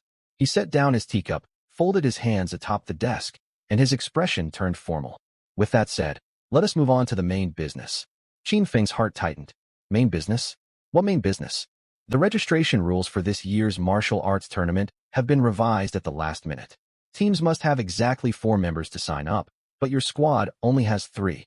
Wang Jinbu paused, his gaze sweeping over Qin Feng, Li Yu, and the fat boy before shifting to Su Qingwan. Su Qingwan's team, however, has exactly 4 members. Qin Feng's heart sank. He already guessed what the principal would say next. "Qin Feng, you need to understand the school's difficult position." Wang Jinbu softened his tone, speaking as if coaxing a young child.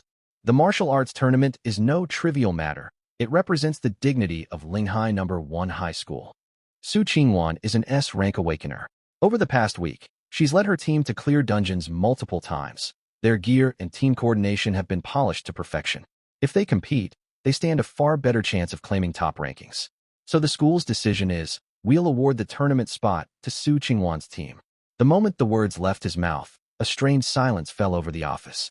A smug grin tugged at Li Tianyu's lips, his gaze toward Qin Feng dripping with schadenfreude. Su Qingwan never once glanced at Qin Feng. Principal, why them? The chubby boy's face flushed bright red, and he shot abruptly to his feet. Sit down. Wang Jinbu's smile faded, his voice turning stern. But principal, our team scored first in the placement assessment. Why hand our spot over to them?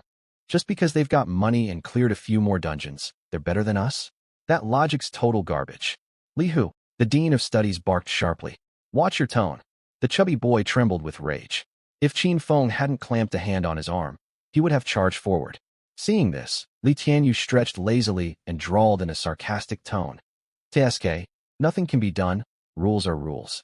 You think 3 people can enter the tournament? That's ridiculous. Do you take the martial arts tournament for child's play? You bastard, fatty. Qin Feng's voice cut through the tension, calm and steady. All eyes swiveled to him. Qin Feng rose slowly, his eyes as cold and bottomless as a frigid lake. He fixed his gaze on Wang Jinbu, his tone eerily calm, almost icy. Principal, how many days remain until the martial arts tournament begins? Wang Jinbu was caught off guard by his composed reaction and answered instinctively, 1 month. 1 month. Qin Feng repeated the words. What if I find a 4th team member within that month? A knowing smile crossed Wang Jinbu's face, and he shook his head slowly. Qin Feng, there's no need to trouble yourself. He stood, circled the desk to stand before Qin Feng, and clapped him on the shoulder, speaking in a coaxing tone. The school cannot afford failure at this tournament. That said, stripping your team of the spot outright would hardly be fair. After all, you scored excellently in the placement assessment. He paused, finally laying out his true agenda. So we've come up with a compromise. The 2 of your teams will merge into one. Qin Feng glanced at Li Tianyu and his companion, his heart sinking to the pit of his stomach. Merging the 2 teams meant cutting 1 member from his own trio. Qin Feng saw straight through the principal's ploy. The last-minute adjustment to registration rules, the mandatory 4-person team requirement, all nothing but excuses. Wang Jinbu's scheme was plain to see. He intended to pick the 2 strongest members from Qin Feng's trio to slot into Su Qingwan's squad, assembling a so-called all-star lineup for the tournament. If this unified team took home awards, who would get all the credit? The principal, of course. With commendations from higher authorities rolling in, he might finally land the long-coveted director position he'd chased for years. As for the discarded team member, stripped of their chance to compete, who would spare them a thought? So what you're saying, principal? Qin Feng trailed off, seeming to gather his words. You plan to cut one of our team members from the roster? It's not about cutting anyone's spot, Wang Jinbu replied. Your 2 teams total 7 people. We'll select 4 to form the unified squad, and the rest can serve as support staff or substitutes. Isn't that a win-win solution? I know this decision is hard for you to accept, but the school has everyone's best interests at heart. The martial arts tournament hinges on raw strength. Fielding the strongest 4-person team is the only sensible approach. Qin Feng narrowed his eyes, seething with frustration. Though he possessed a system, he'd been locked out of dungeon runs lately. If he lost his shot at the tournament now, his path to growth would become infinitely harder down the line. Still, there was a silver lining. Slaying Wang Hao and his gang earlier had unlocked a second path to power beyond dungeon grinding, killing others. Yet he hesitated to tread this road. He was no bloodthirsty monster. He could not bring himself to harvest innocent lives just to boost his stats. For now, at least. But if he was cornered with no other options, he wouldn't hesitate to cut down everyone pushing him to that brink. Principal, Qin Feng spoke at last, his voice utterly unwavering. This selection of 4, what criteria will you use? Here's an idea. A glint flashed in Wang Jinbu's eyes. Why don't the 3 of you display your stat panels? We'll judge purely by numerical stats, picking the 2 highest performers to join Qingwan and Tianyu's team. Fair and impartial, no one gets shortchanged. At those words, Qin Feng's pupils constricted sharply. Among Awakener society existed an unwritten law. Probing another's stats without consent was tantamount to drawing a blade in hostility. A stat panel held every core data point of an Awakener: strength, agility, constitution, talents, skills, and more. Once exposed, this information handed one's fatal vulnerabilities straight to rivals. If you knew a person's stats, you knew their hard limits, their weaknesses, what damaged them most, what they could not withstand. Within Awakener circles, unsolicited stat probing was a blatant provocation. Minor disputes would erupt into open hostility. Severe ones turned deadly. For this reason, nearly all Awakeners strove to unlock stat-shrouding abilities upon awakening. Now the principal of Linghai No. 1 High School dared to make such a forbidden demand. Qin Feng almost laughed out loud. He knew Fatty lacked any stat concealment. Wang Jinbu could read his full stats whenever he pleased. The real targets of this request were Qin Feng and Li Yue's panels.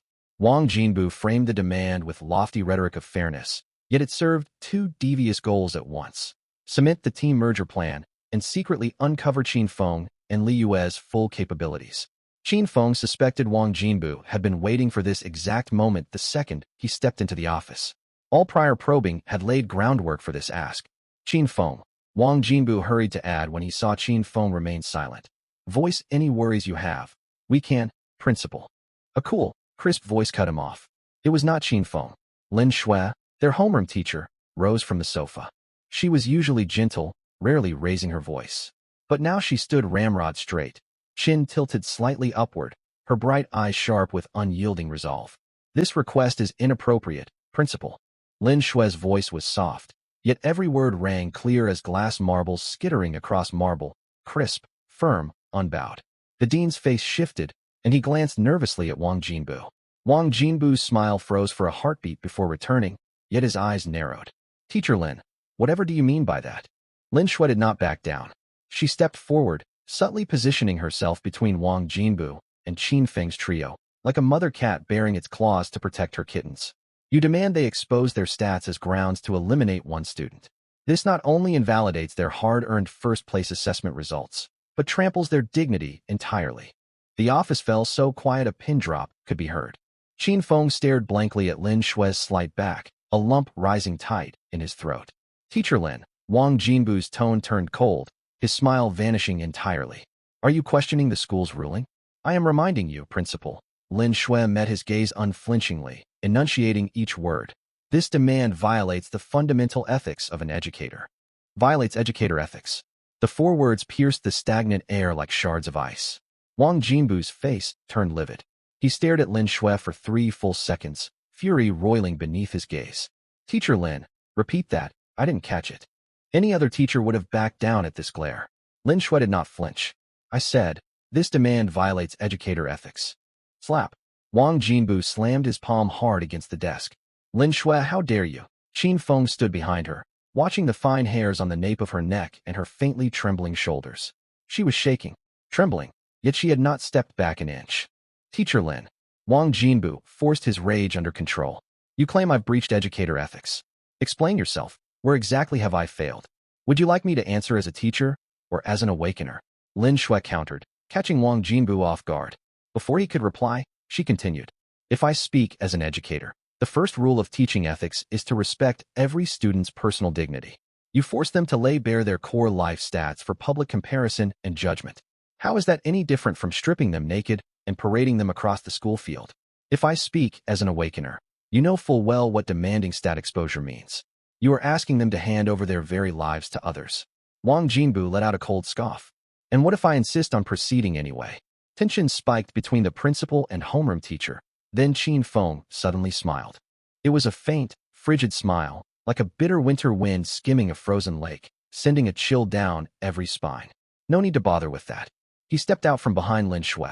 Lin Shui instinctively reached to tug him back, her hand halfway raised before a single glance from Qin Feng stilled her movement. No grief, no suppressed resentment, not even anger lingered in his eyes, only the stillness of stagnant water. Yet Lin Shui felt an unshakable sense of dread. This version of Qin Feng was far more dangerous than she'd ever seen him. All you want is 4 selected team members, correct? There's no need for any selection. I withdraw. 3 simple words landed softly on the desk. Everyone in the office froze. Lin Shui spun to face him, her lips parting as if to speak, yet no sound came out. Wang Jinbu frowned. Qin Feng, my proposal was a fair selection process. Fair selection? Qin Feng cut him off, tone still flat and unemotional. Stripping us of the spot we rightfully earned, then forcing us to lay bare our stat panels, you call that fair? Wang Jinbu stared. What exactly are you implying? Exactly what I said. Qin Feng tilted his head, regarding the principal as if witnessing something absurd. Principal Wang, do you take me for a fool? You call this fair and impartial? A hollow, bitter laugh escaped him. Fairness my ass. That's enough. Wang Jinbu shot to his feet, the chair legs scraping a shrill wail across the tiled floor. Qin Feng, do you realize who you're speaking to? I do. Qin Feng nodded, voice unwaveringly neutral. A principal who claims to uphold fairness and justice. You. Wang Jinbu raised his hand high as if to strike. Qin Feng did not so much as blink, holding his unblinking, indifferent stare on the principal. The hand never fell. Wang Jinbu drew a ragged breath and slowly lowered his arm, his voice rough with unbridled fury. Qin Feng, have you forgotten who funded your schooling all these years? He was right. Wang Jinbu had sponsored the original body of Qin Feng. The original boy was an orphan, and Wang Jinbu's financial aid had let him attend school year after year. But so what? Qin Feng acknowledged the debt of gratitude. That did not mean Wang Jinbu could wield that kindness as leverage to act unscrupulously.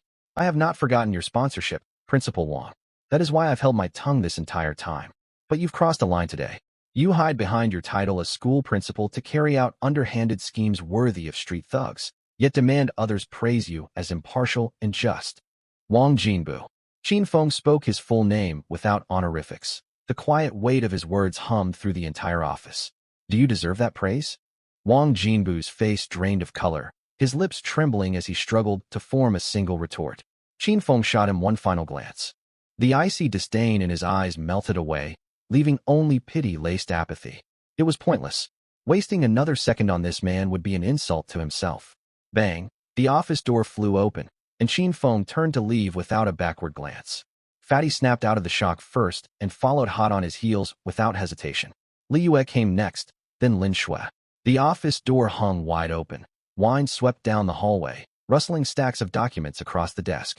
Wang Jinbu stood rigid behind his desk, face ashen, silent. Principal. The dean crept forward cautiously, only to be silenced by a single venomous glare. Get out. The hallway stretched long. Qin Feng walked at the front, hands tucked into his pockets, pacing at an unhurried pace. Scattered footsteps trailed behind him. No one spoke, and Qin Feng never looked back, but he knew they'd all followed him out. A warm light bloomed in his chest at the sight. Across 2 lifetimes, he'd never been good at forging bonds with others. Yet in this moment, it did not feel nearly as difficult. The walk from the office to the school gates was short, covered in complete silence by the 4 of them. Only once they stepped outside the campus did Qin Feng halt. He turned, sweeping his gaze over the 3 companions before settling on Lin Shui. After 2 seconds of quiet, he asked softly, "You've alienated the principal today. What will you do going forward?" Lin Shui blinked, then offered a faint smile. "Worst case, I quit." Her tone sounded light, yet Qin Feng knew she was putting on a brave front. Linghai No. 1 High School was the top institution in the entire city. Countless educators fought tooth and nail for a homeroom position here. If she resigned, her entire teaching career would be ruined. Yet no flicker of regret crossed her face. "Our team is short 1 member now," Li Yue suddenly spoke up. "Since we were meant to compete in the tournament anyway, why not let Teacher Lin join our squad?" The suggestion stunned everyone present. Qin Feng shot Li Yue a skeptical look before Fatty blurted out first. "Li Yue, are you out of your mind? Teacher Lin's staff, she can't compete in the freshman division of the martial arts tournament." Qin Feng silently agreed in his head. Lin Shui was only 3 or 4 years older than them, hired straight out of university to teach at Linghai No. 1 High. But she no longer held student status. Tournament freshman division eligibility rules were ironclad. Only newly registered student awakeners could sign up.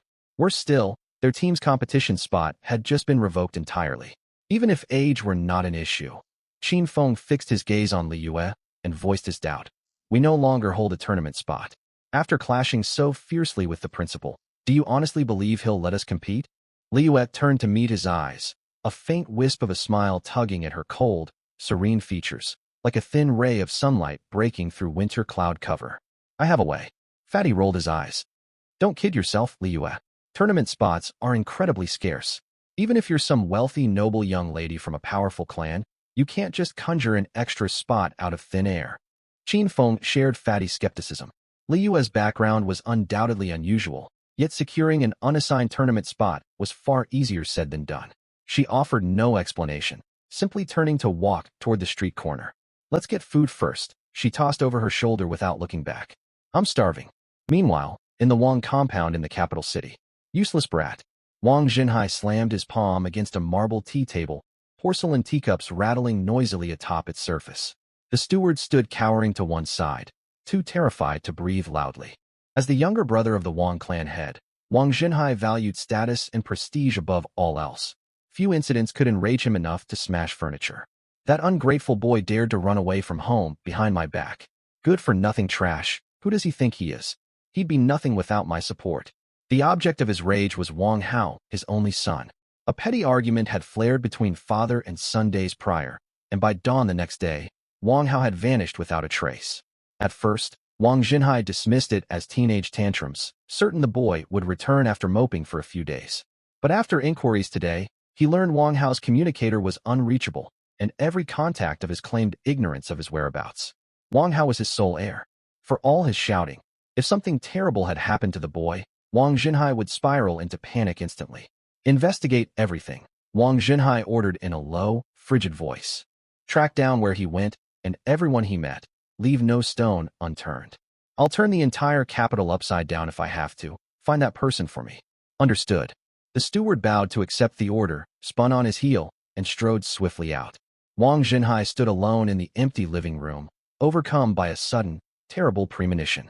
Something had happened, somewhere he knew nothing about. 8 o'clock on Tuesday morning. Sunlight seeped through gaps in the curtains, slashing a glaring streak across Qin Feng's face. He had been awake for ages, lying rigidly in bed, staring blankly at a water stain spreading across the ceiling from years of neglect, motionless. He had barely slept a wink since lying down the night before. One thought looped endlessly in his mind. What would he do next? For awakeners, this world was brutally unvarnished. To grow stronger, one needed resources. And the most vital resource of all were dungeons. Without dungeons, awakening your powers meant nothing at all. It was like a top-tier sports car with no fuel and no racetrack, doomed to rot and rust away in a garage. Qin Feng possessed a system and an overpowered plunder ability, but what good was that? Without dungeons, he could not even level up. Ordinary people with no powerful background had only one path to advance and grow stronger. School. Elementary, middle, high. Then university. Follow the set track without deviation. Schools occasionally arranged training and tutorial dungeons. They were few and far between, yet better than nothing. Getting into a top university meant slightly more chances to enter dungeons, only slightly more. The high-tier dungeons that could rewrite one's fate remained firmly monopolized by a tiny handful of people. After graduating university, one could join a small guild or mid-sized faction. These groups controlled a limited number of dungeons. Members slowly improved by grinding them day in and day out. With luck, after 10 or 20 years of toil, they might climb to mid-tier management, among the cream of ordinary awakeners. That was the absolute ceiling for an average awakener's life. As for joining top-tier factions, ordinary folk can forget it. Nearly all top factions were founded by clans. These colossal clans were bound by bloodline, holding lineage in higher regard than feudal dynasties ever had. An outsider with no clan blood, no marital ties to bind them, trying to worm their way in? Near impossible. That said, exceptions did exist.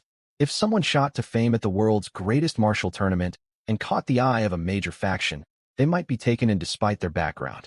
Precedents littered history.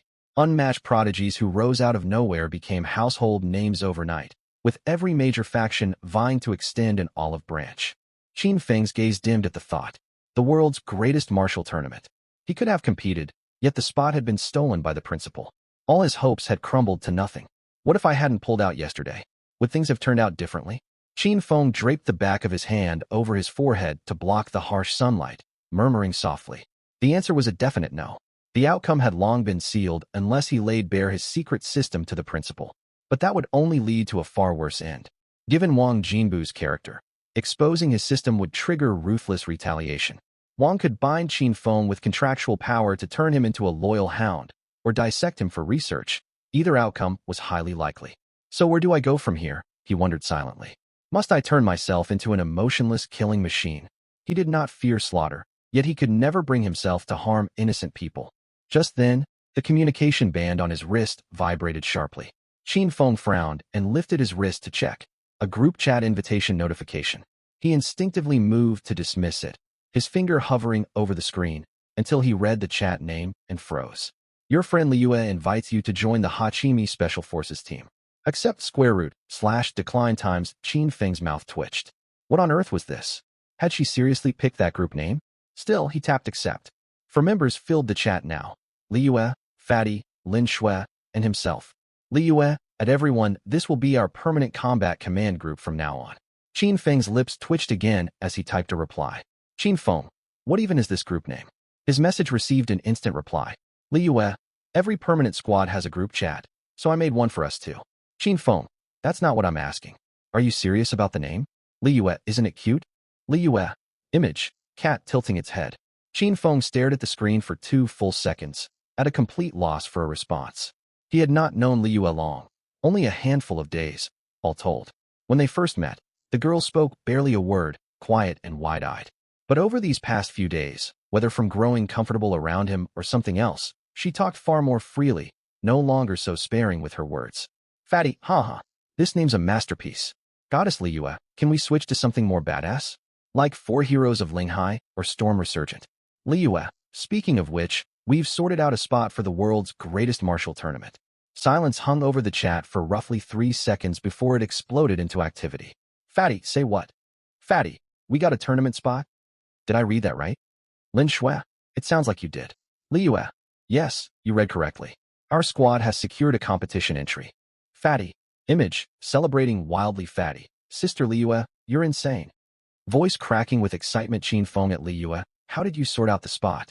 Liyue, I won't go into all the details, but it's settled, don't worry. Liyue, image, cat patting its chest confidently. Fatty, just what kind of background do you have, Liyue? The chat fell quiet again at his question. Everyone already suspected as much. Liyue's identity was far from ordinary, obvious from their very first meeting.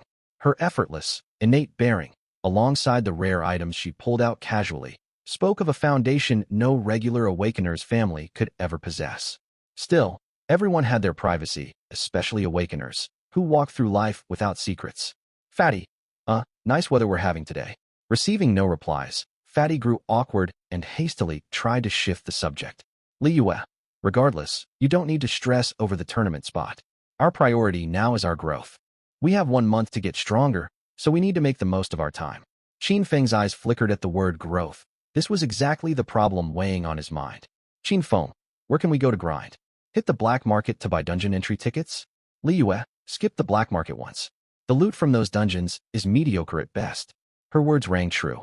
Truly valuable dungeon resources never circulated on the open market. The tickets marked for sale in black markets were all scraps filtered through countless screenings by major factions, offering terrible value for cost. Cost efficiency barely mattered to Qin Feng, though he only needed to slay monsters to grow stronger. The real issue was that most tickets could not be bought with currency, only traded for rare goods. Even with goods to barter, finding sellers relied entirely on luck, as such leftover tickets were extremely scarce.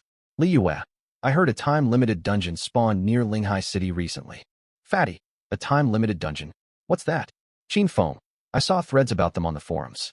Are they random spawn dungeons? Liyue, exactly those. Time-limited dungeons randomly appeared across Blue Star on occasion. No one knew their origin, yet they granted exceptional rewards. Most remained active for a fixed window, usually 72 hours. No one could enter for the first 2 days after spawn. Whenever one appeared, major clan factions descended to negotiate or fight for sole ownership of the dungeon. Only once a victor was decided on the 3rd day could grinding commence. Qin Feng, so you're saying we can go grind this one? Liyue, we can. Liyue, whichever clan claims victory this time, I have connections to get all of us inside. 2 days slipped by in an instant. Early on the 3rd morning, Qin Feng was jolted awake by his wristband's vibration. Liyue, at everyone assemble at the Wudong Road intersection in southern suburbs at 9 sharp. Don't be late.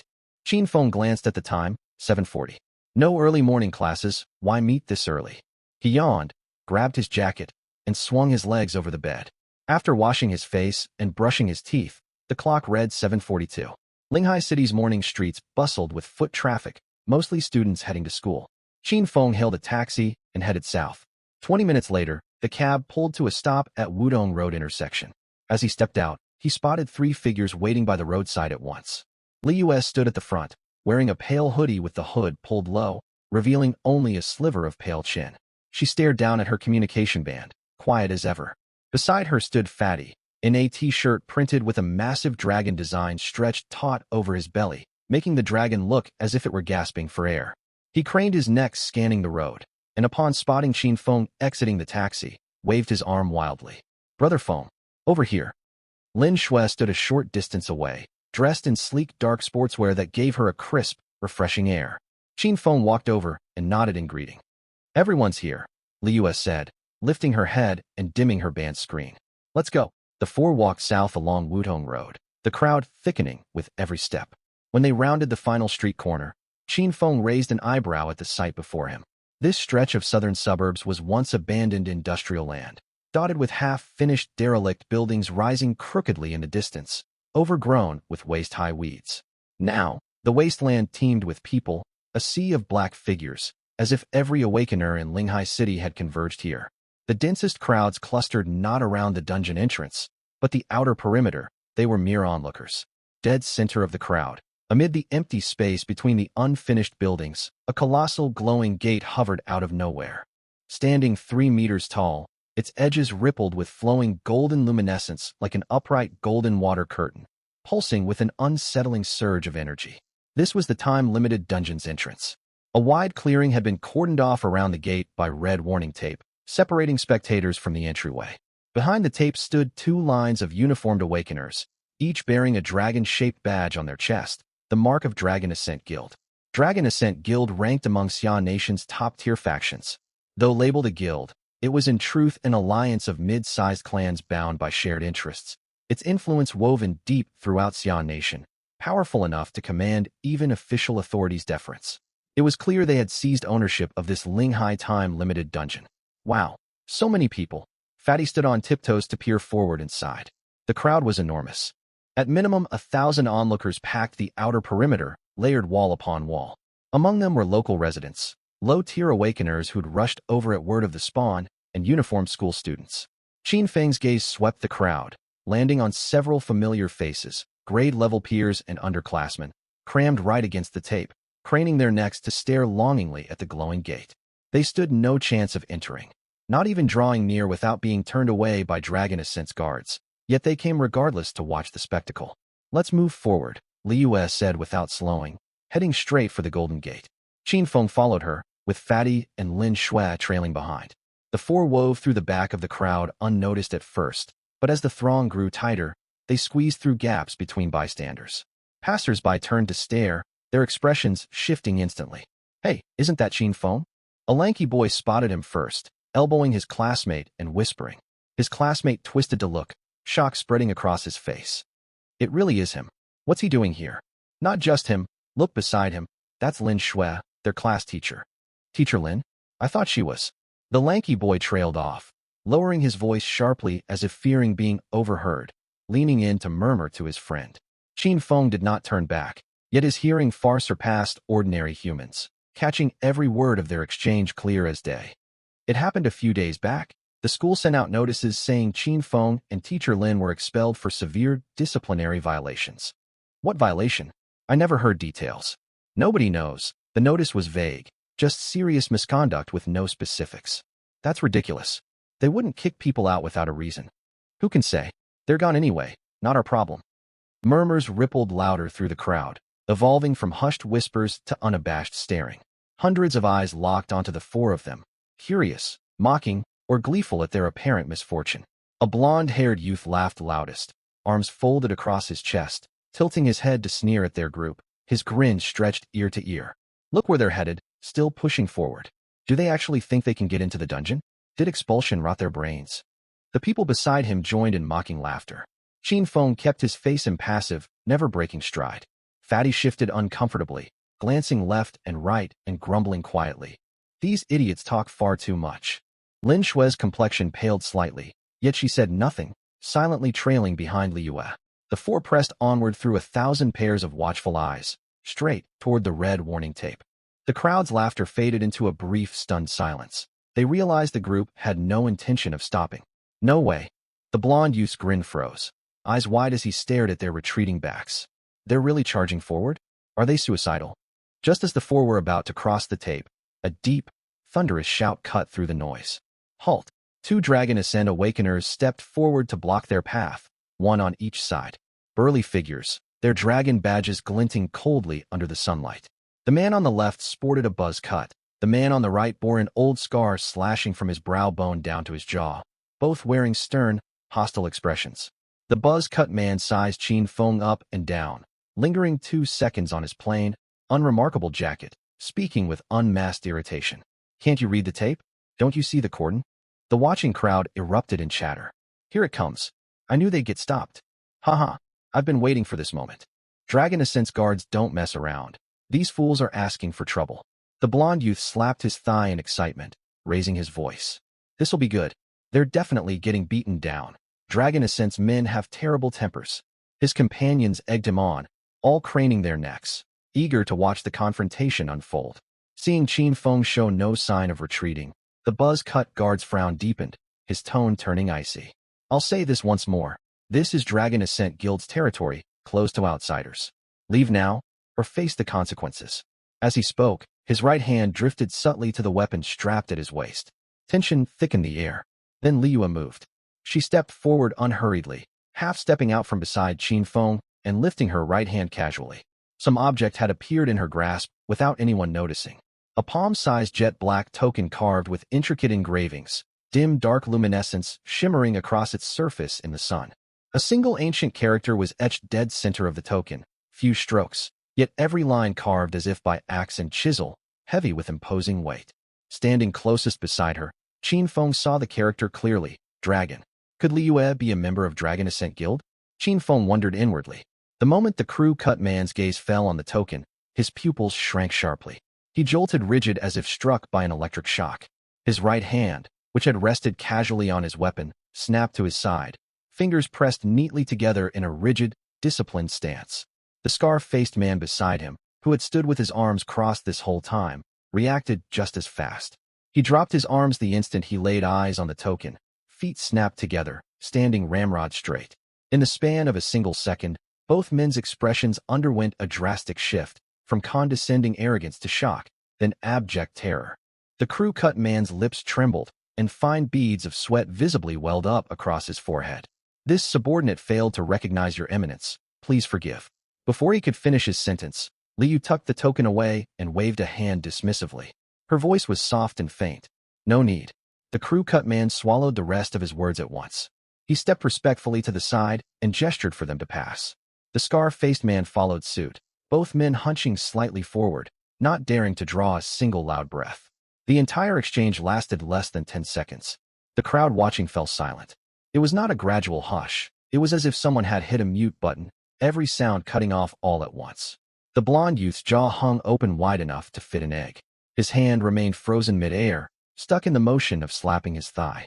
The group beside him who had jeered moments earlier still wore half-finished grins locked on their faces, the sight utterly ridiculous. Every pair of eyes in the crowd that had waited eagerly for a spectacle now held one identical emotion, disbelief. The crew-cut man straightened up, turned toward Qin Feng's party of 4, and spoke in a voice several octaves lower than before, laced with wariness. "Sirs, esteemed lords, please step inside." Qin Feng shot him a glance. "Lords? What an absurd title." Liyue nodded, then strode toward the glowing portal without glancing back. Her pace was steady, unhurried, just as it had been when cutting through the crowd earlier. Qin Feng followed behind her, his gaze lingering briefly on her back. Lin Shui and the fat man snapped out of their daze and hurried after them. As the fat man passed the 2 Dragon Soaring Guild awakened, he could not resist glancing back, his face screaming sheer astonishment.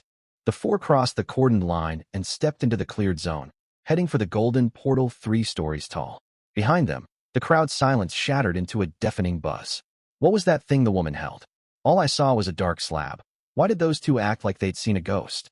No clue, but whatever it is made Dragon Soaring Guild men bow and apologize instantly. It can't be ordinary. Did no one else catch it?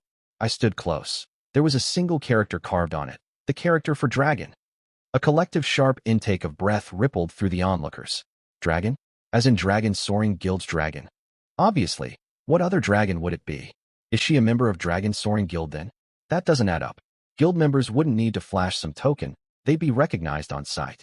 Those 2 should have known her instantly. Then where does she hail from exactly? No one could answer the question. The blond youth forced a thick swallow, all his cocky bravado vanishing completely.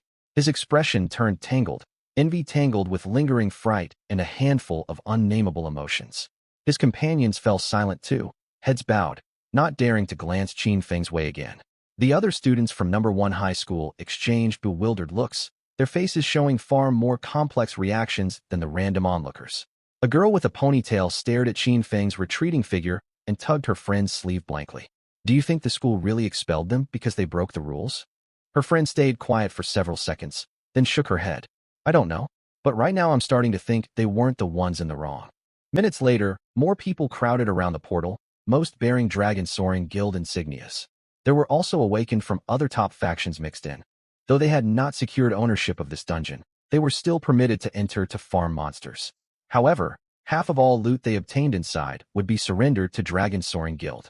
Suddenly, a commotion erupted at the rear of the crowd. 3 figures pushed through the parted throng. The young man leading them cut a tall, imposing figure, undisguised arrogance etched into his features. This was Wang Teng, eldest legitimate son of the Wang clan. Trailing behind him were a young man and woman, both familiar faces to Qin Feng, Li Tianyu, and Su Qingwan. The trio halted almost simultaneously upon drawing near, their gazes locking squarely on Qin Feng. 6 eyes fixed unblinkingly on Qin Feng. The fat man subconsciously edged closer to Qin Feng and lowered his voice. Brother Feng, Wang Teng's here. He was furious with you last time. Don't tell me he's here to pick a fight. Stay calm. Qin Feng's expression did not shift. He even tugged up the corner of his mouth faintly. He stood his ground, meeting Wang Teng's stare evenly. They held each other's gaze for roughly 2 seconds. Then Wang Teng smiled. It was not a sincere grin, yet no clear malice lingered in it either. He stepped forward 2 paces voluntarily, stopping before Qin Feng, cupping one fist in the other in a respectful greeting. His tone was warm as if reuniting with an old friend. Qin Feng, a pleasure to finally meet you. I've long heard of Brother Qin's renown, and seeing you today proves your reputation is well earned. Qin Feng raised an eyebrow, inwardly confused. He knew Wang Teng well enough. They had crossed paths back in the freshman dungeon. By all logic, Wang Teng ought to seethe with hatred for him. So what game was he playing with this overly familiar, friendly act? Though perplexed, Qin Feng gave nothing away on his face. He smiled back, far more naturally than Wang Teng. Young Master Wang, you flatter me.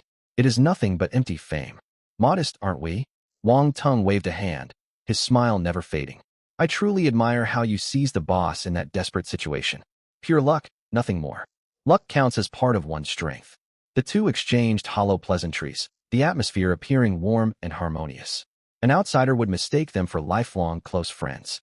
The fat man watched on utterly baffled, secretly tugging Lin Shui's sleeve and muttering under his breath.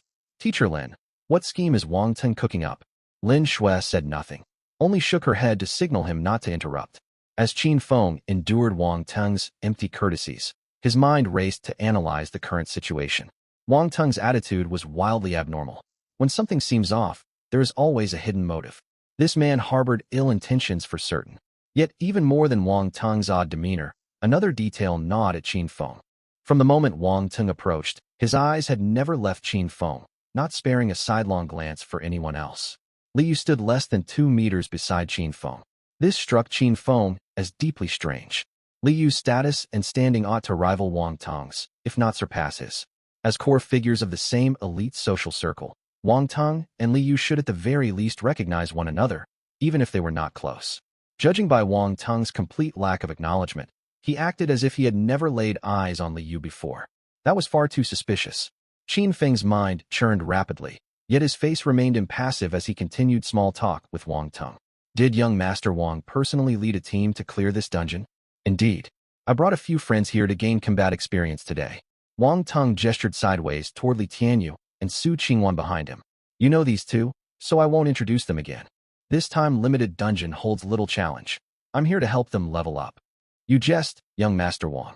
Qin Feng smiled. A level 10 dungeon means nothing to you, but for ordinary awakened, it's dancing on the edge of a blade. The pair traded a few more compliments, their conversation slowly growing stale. Just then, a middle-aged man wearing the Dragon Soaring Guild uniform strode over and boomed for attention. Everyone quiet please. The dungeon will activate momentarily. The crowd instantly fell silent, every pair of eyes fixed on the steward. The steward cleared his throat and continued.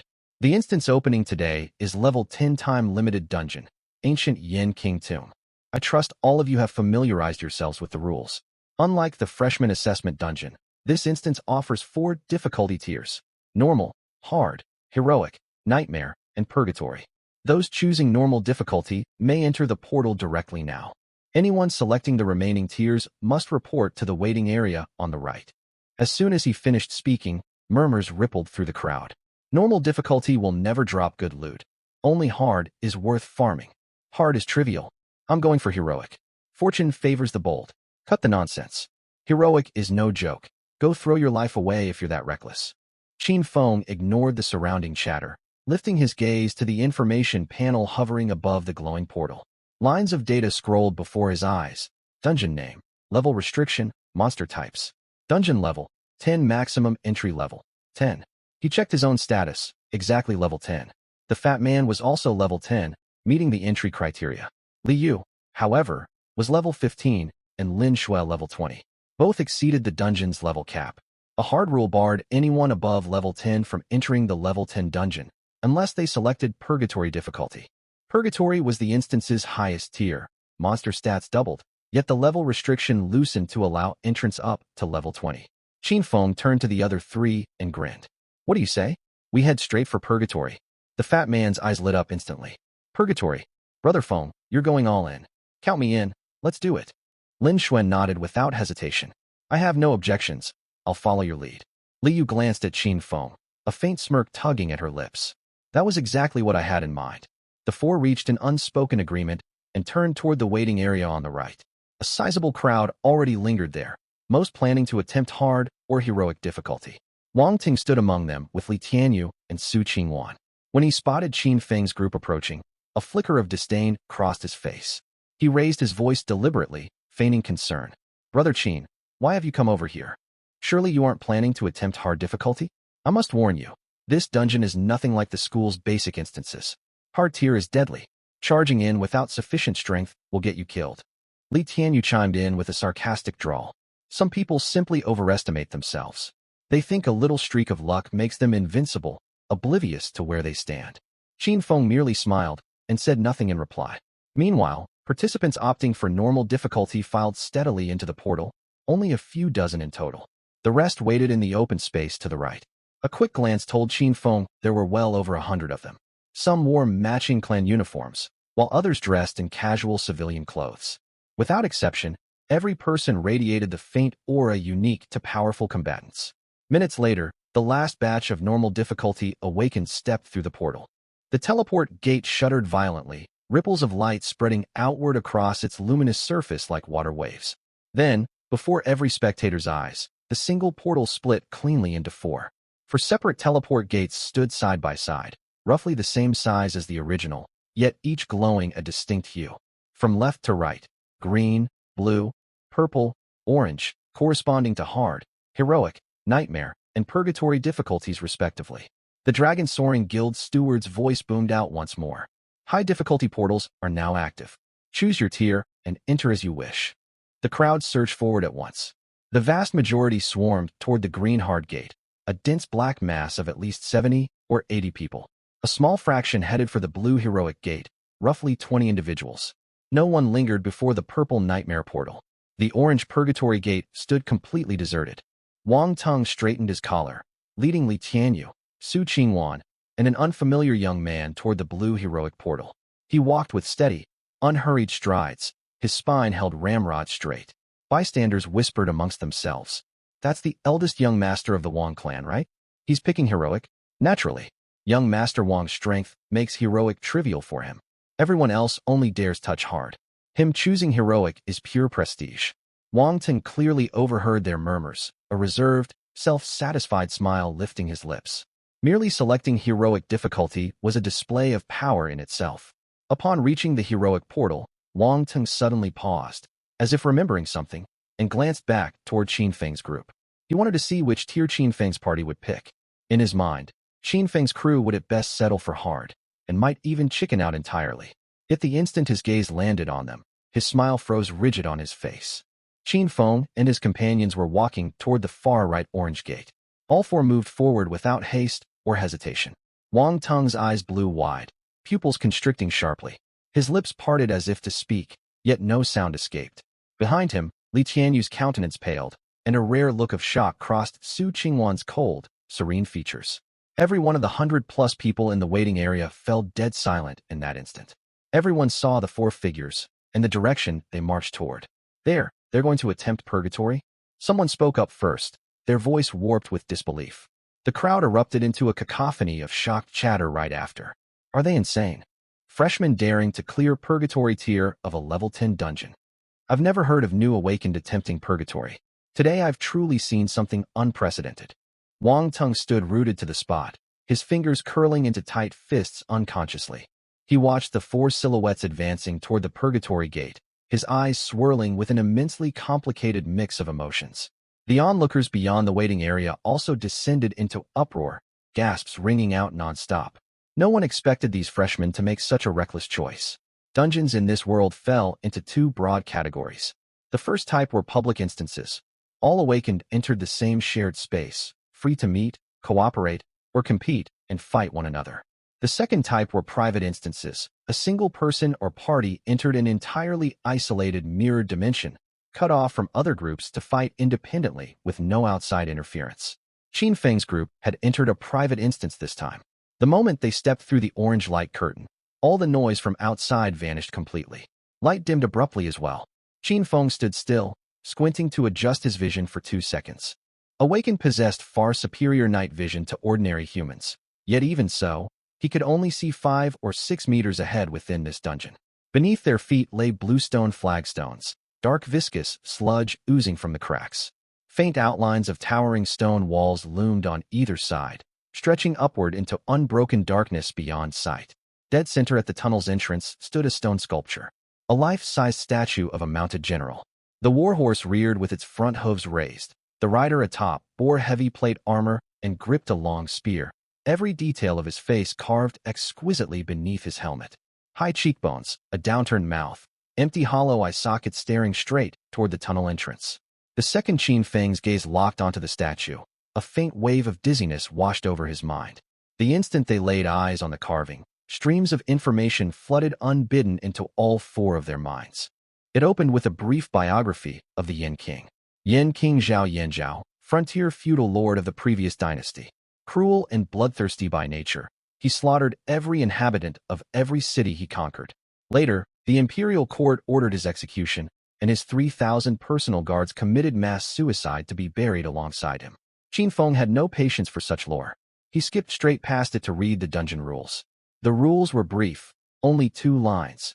After dungeon activation, the Yin King statue will resurrect. Participants must slay all minor monsters while evading the Yin King's relentless pursuit to clear the instance. Beneath the rules lay the Yin King's stat panel.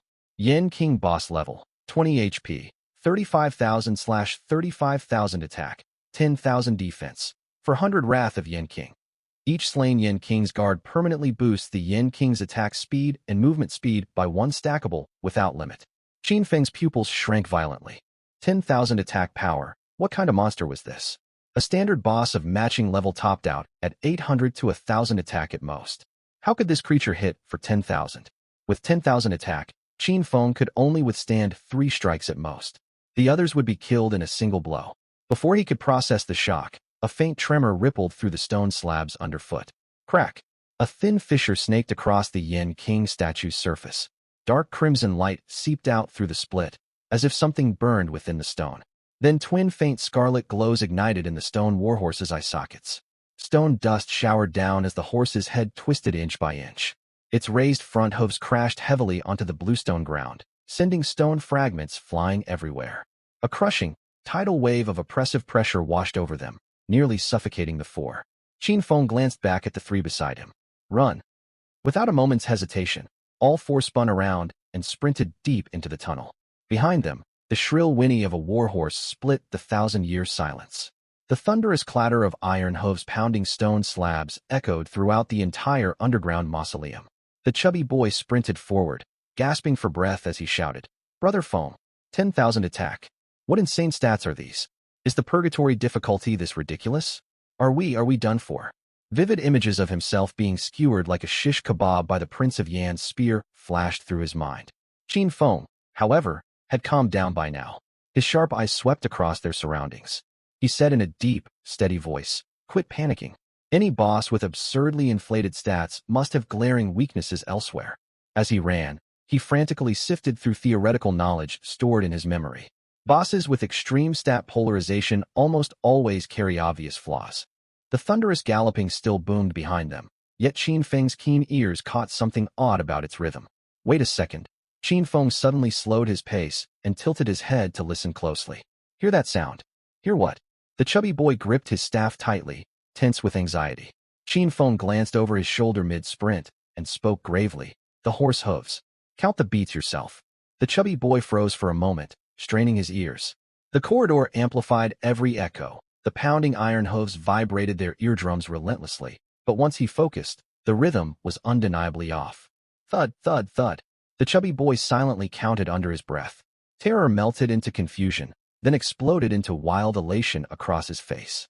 Holy hell, he's moving this slow? He nearly jumped straight off his feet. Is this guy's horse lame? A tortoise could outrun him. Wiping cold sweat from his forehead, his paralyzing fright instantly faded into relief. Scare me half to death.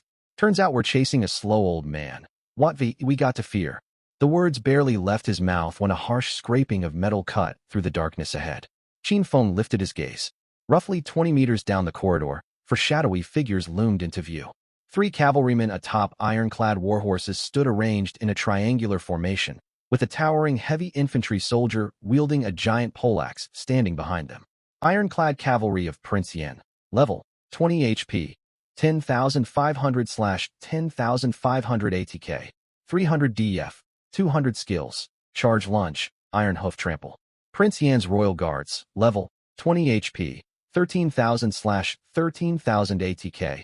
400 DF. 350 skills. 1000 soldier cleave. Berserk roar. Without a word, Lin Shui raised her staff, brilliant icy blue light coalescing in her grasp. A frigid ice shard tore through the air, slamming dead center into the front plate of the leftmost cavalryman. 1100, frost-white cold exploded outward, visibly slowing the cavalryman's movements. She did not pause. Her staff flicked rapidly, firing a second, then a third shard, each striking the exact same spot. Qin Feng had just drawn his longbow when the blast of frost caught the corner of his eye, making his hand falter slightly. He'd always assumed Lin Shui was a support mage, never expecting her to be a full-fledged damage dealer. Her 3 ice shards were fired fast, steady, and precise, clear marks of a seasoned expert. Her damage output was solid too, meaning her talent rank was likely nothing to scoff at. Let's strike. Li Yu took one light step forward. Pale golden light swirled in her dual pupils, and the phantom of a 9-tailed sky fox materialized around her, its 9 fluffy tails shimmering with luminous energy. 9-tailed spirit possession activated. Her figure blurred into a streak as she charged headlong into battle, unleashing relentless damage while the cavalrymen were slowed by frost. 2,000, 2,000, 2,000. Now's my chance. A thought flashed through Qin Feng's mind, and an arrow whistled forth. 1,200. Sticking to his usual tactic, he avoided drawing aggro and only delivered the finishing blow on each enemy. Li Yu and Lin Shui cared nothing for landing killing strikes. They had no need to hide their true strength. The 3 fought in flawless synergy. 1 level 20 cavalryman fell dead in the blink of an eye. Boom. The ironclad rider crashed to the stone floor. Origin plunder triggered by kill. All stats +1. A faint smile tugged at Qin Feng's lips. The surge of power from each stat boost washed over his bones and muscles, stirring an urge to roar aloud. Within mere dozens of seconds, the 2nd and 3rd cavalrymen collapsed one after another. Qin Feng's arrows always struck at the very last moment, every shot a killing blow, claiming every stat bonus for himself. Keep moving forward. The chubby boy marched boldly ahead with his healing staff slung over his shoulder, only to freeze after 2 steps. He twisted around and pointed at the untouched royal guard lingering in the corner. Hey, we missed one. Brother Feng, take him out with 1 arrow. Li Yu held him back, her voice sharp and urgent. Don't. We can't kill that guard.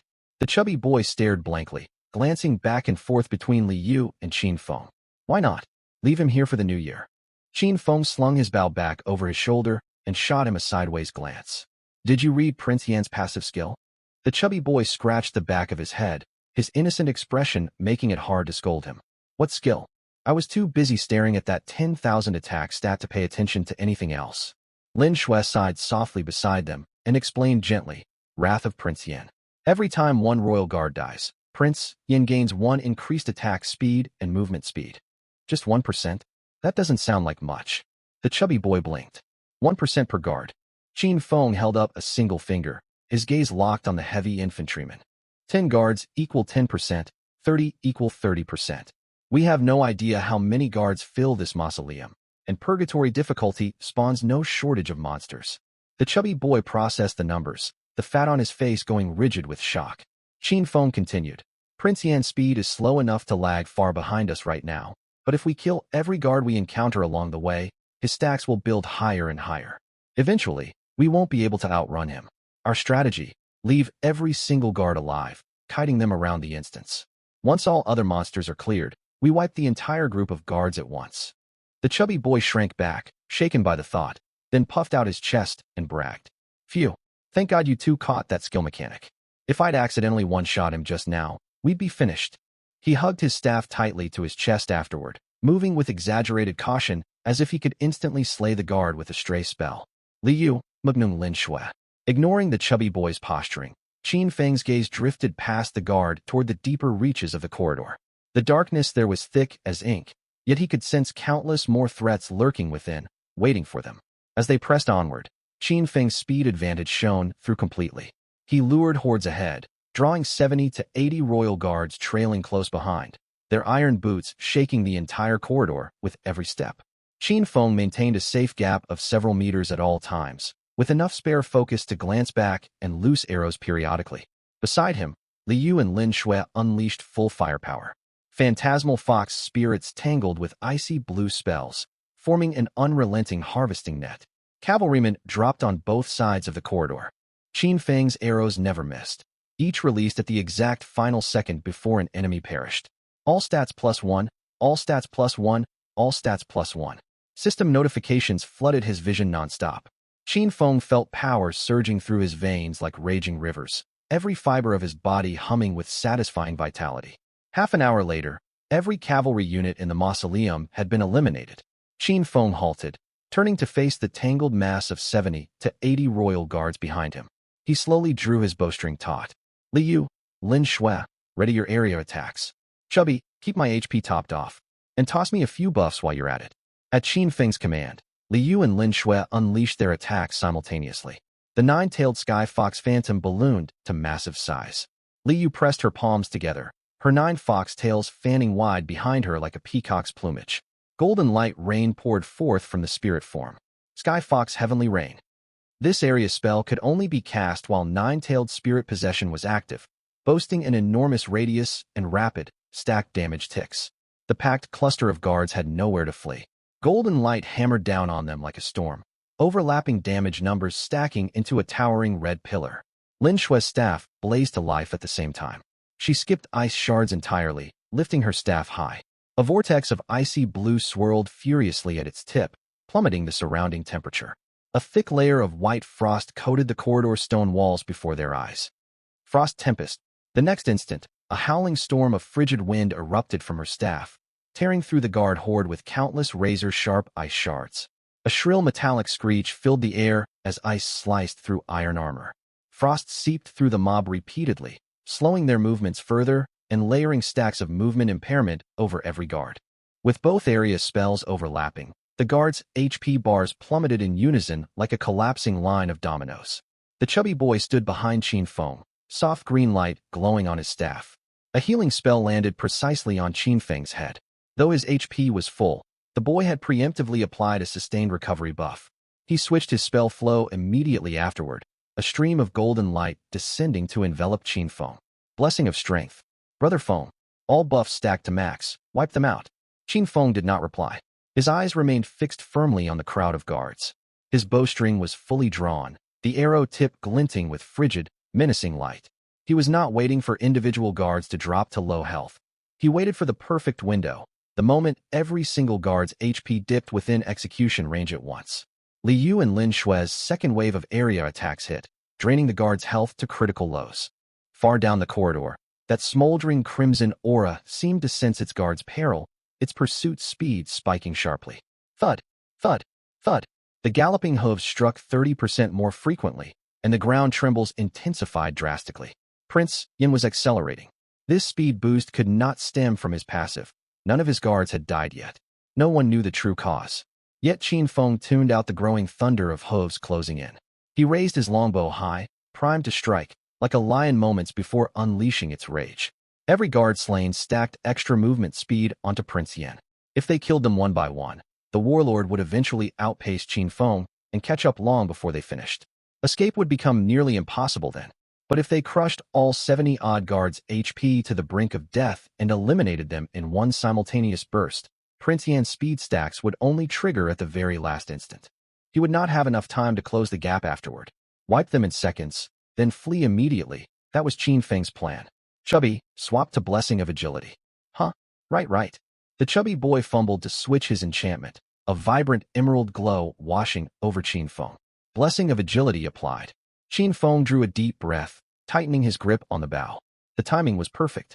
Fire! A brilliant, glowing arrow rocketed forth, screaming through the air as it left the string, carving a straight, luminous trail down the corridor.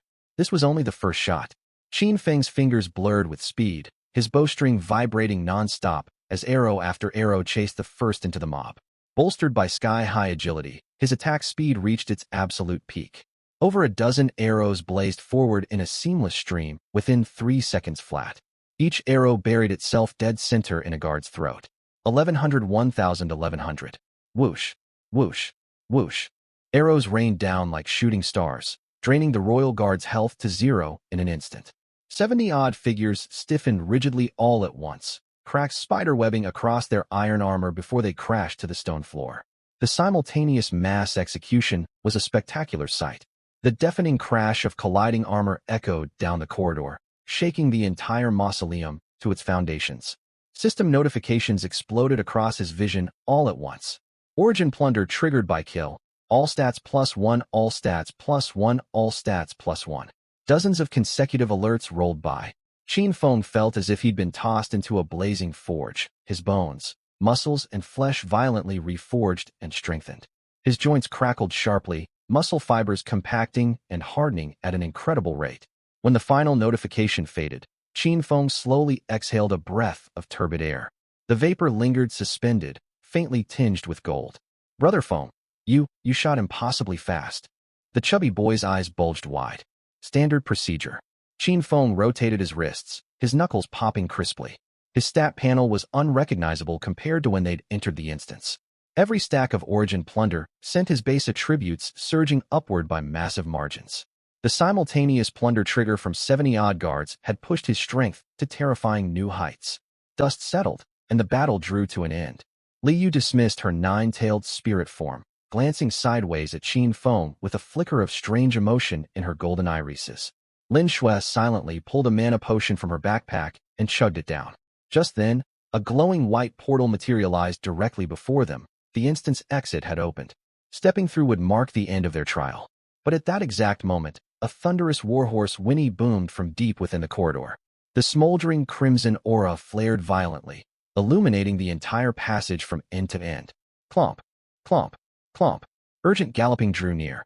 The next second, an ironclad warhorse sheathed in crimson scales stepped forth from the darkness. Every hoofball split the stone slabs with web-like fractures spreading outward. A towering figure sat rigid atop its back, clad head to toe in black heavy plate armor, gripping a spear and charging straight for them. Seeing Prince Yan closing in, Lin Shui was the first to stow her staff and turn toward the white portal. Let's go. This instance is finished. Li Yu nodded, tearing her gaze away and spinning to follow.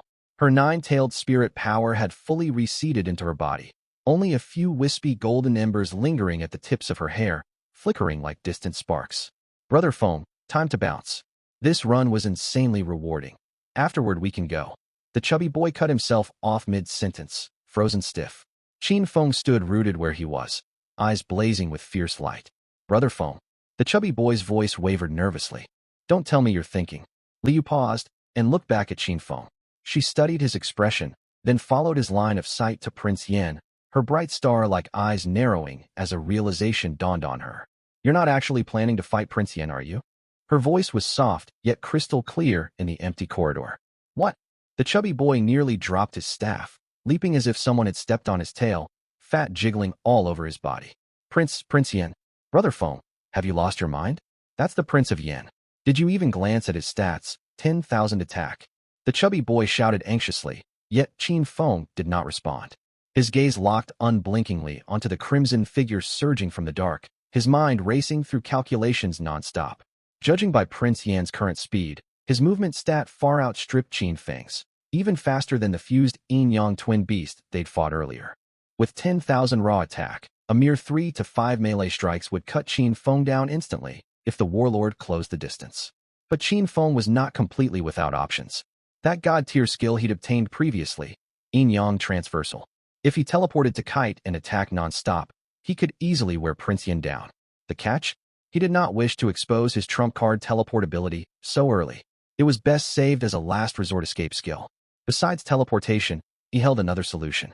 Yet in those few seconds of thought, the thunder of hooves was practically upon them. Prince Yan leveled his spear forward, killing intent condensing into tangible malice at its sharp tip. Brother Feng, run! The chubby boy stamped his feet in panic. No more time to deliberate. Qin Feng reached out and grabbed empty air, brilliant white runes igniting in his palm. Nay! A clear, melodious hoarse whinny echoed through the ancient tomb. The white light burst apart, revealing a snow-white heavenly steed stepping forth from the radiance. Its silvery mane cascaded like flowing liquid silver, broad wings folded neatly at its sides, every feather shimmering with faint golden halos. An orange tier mount, the heavenly steed. Having summoned his steed, Qin Feng wasted no time. He vaulted upward, landing steady and firm on its back. Left hand coiled the reins, right hand gripped his bow. His movements flowed seamlessly without a single pause. Attack! The heavenly steed sensed its master's battle intent. It gave its wings a slight shake, reared its front hooves high, and let out a piercing neigh that cut through metal and stone. The speed boost granted by the mount washed over Qin Feng's body in an instant. He felt himself grow suddenly weightless, able to distinctly perceive every current of air swirling around him. At the same time, he drew his bow with his right hand. The bowstring stretched taut as a full moon. The arrowhead aimed straight at the seam between the Yen King's breastplate and pauldron. Qin Feng had no wish to unleash an absurdly inflated damage value right off the bat, so he held back his full strength on this shot, deliberately easing the pressure of his fingers on the string. Whoosh! The arrow sliced through the air and sped away. A damage float number drifted up above the Yen King's head, neither too high nor too low, landing exactly within the range Qin Feng had anticipated. Enraged by the arrow's strike, the dark crimson flames wreathed around the Yen King, flared violently. His warhorse neighed shrilly and charged straight for Qin Feng. Qin Feng remained unhurried. He patted the heavenly steed's neck lightly, and the mount instantly understood. It twisted its hooves and galloped toward the opposite side of the corridor. Though the sequence sounded drawn out, it all unfolded in merely a few seconds. Li Yu, Lin Shui, and the fatty stood rooted to the spot, their faces shifting through expressions as dramatic as a traditional mask-changing performance. Shock came first.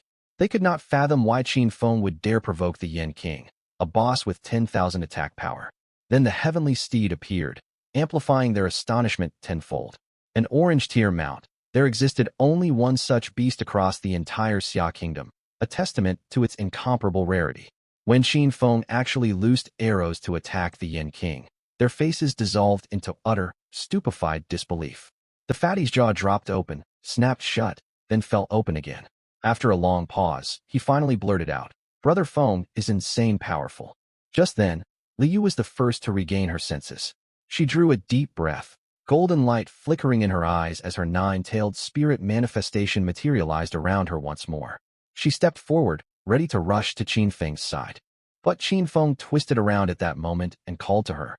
"Wait for me by the teleportation array, all of you. Don't come over. I can handle him alone." Li Yu halted mid-step. "Are you certain?" "I'm sure." Qin Feng's voice stayed calm. "Rest easy, I've got this. If you're nearby, I'll be distracted protecting you, which will only make things more dangerous." Qin Feng sat atop the heavenly steed, kiting the Yen King without a flicker of panic on his face. He looked utterly dashing. The fatty swallowed hard and asked cautiously, "Brother Feng, you really got this?" Qin Feng did not glance back, a hint of excitement lacing his tone. "Obviously, more than got this." With that, he offered no further explanation. He squeezed his calves against the steed's belly. The heavenly steed let out a long cry and streaked off as a streak of white light deep into the corridor. The Yen King roared. His warhorse's hooves churned wildly, dark crimson flames clinging to its frame as it raced in hot pursuit. One rider fleeing, one warrior chasing. They vanished around the dark bend of the corridor in the blink of an eye, leaving only the fading clatter of hooves and the low hum of the trembling bowstring echoing behind them. Silence settled over the corridor. By the glowing teleportation gate, the three exchanged uneasy glances. The fatty swallowed hard, picked his staff up off the ground, and brushed dust from its surface. Teacher Lin, do we just wait here? Lin Xuan nodded without a word. Li Yu fell silent for several seconds before channeling her will. Her nine-tailed spirit manifestation slowly receded back into her body. He wouldn't act so recklessly without absolute confidence, she said evenly, as if stating an objective fact. The fatty scratched the back of his head and muttered, "Just how strong is Brother Feng now? That's a boss with 10,000 attack power, after all." No one answered him, for deep within the corridor, brilliant bursts of combat light suddenly flared to life. Elsewhere, once Qin Feng confirmed he was far enough out of Li Yu and the other's line of sight, he stopped holding back his strength. He drew a deep breath, gripping the bow in his left hand and knocking an arrow with his right, pulling the string all the way to its full draw. This time, he placed no restraints on his power. The light coalesced around the arrow blazed several times brighter than before. Tiny warps in space even formed at the arrow's tip, and a low thrumming vibration hummed through the air. Fly! The instant the arrow left the string, a visible white rift tore open through the air. The shot traveled countless times faster than his previous arrow, appearing right in front of the Yin King almost the moment it cleared the bow. The dark crimson flames shrouding the Yin King dimmed sharply. The sheer impact of the arrow sent his entire torso lurching backward. 7,500 damage, not bad. Qin Feng's stats had surged drastically since his last assessment dungeon run. At the start of the prior assessment dungeon, his full damage output had only been roughly on par with Li Yu's. Now, however, that single arrow dealt 7,500 damage, at minimum 4 times Li Yu's output. What did a fourfold damage gap mean? If both could bypass an enemy's defense equally, Qin Feng's damage alone matched 4 Li Yu's combined. And Li Yu was no weakling. Her innate talent was likely the fabled SSS grade. It spoke volumes of how terrifying Qin Feng had grown. A horse's cry pulled Qin Feng back to the present. He lifted his gaze to find the Yin King standing stock still some distance away. What's going on? The Yin King reined his horse to a halt, holding his spear horizontal beside its flank. The dark crimson light enveloping him pulsed and contracted violently at an unnatural frequency. Less than half his health bar remained, yet the crimson radiance burned far more glaringly than when he'd been at full HP, staining the entire corridor blood red. Something was wrong. Qin Feng's brows knitted tight, his fingers already resting on the bowstring. He had not planned to finish the Yin King so quickly. Li Yu and the rest waited by the teleportation array. If he defeated the boss in mere moments, it would seem far too implausible. But the Yin King's current posture made it clear he was charging a devastating ultimate skill, one bound to carry terrifying force. Forget it. I can't wait.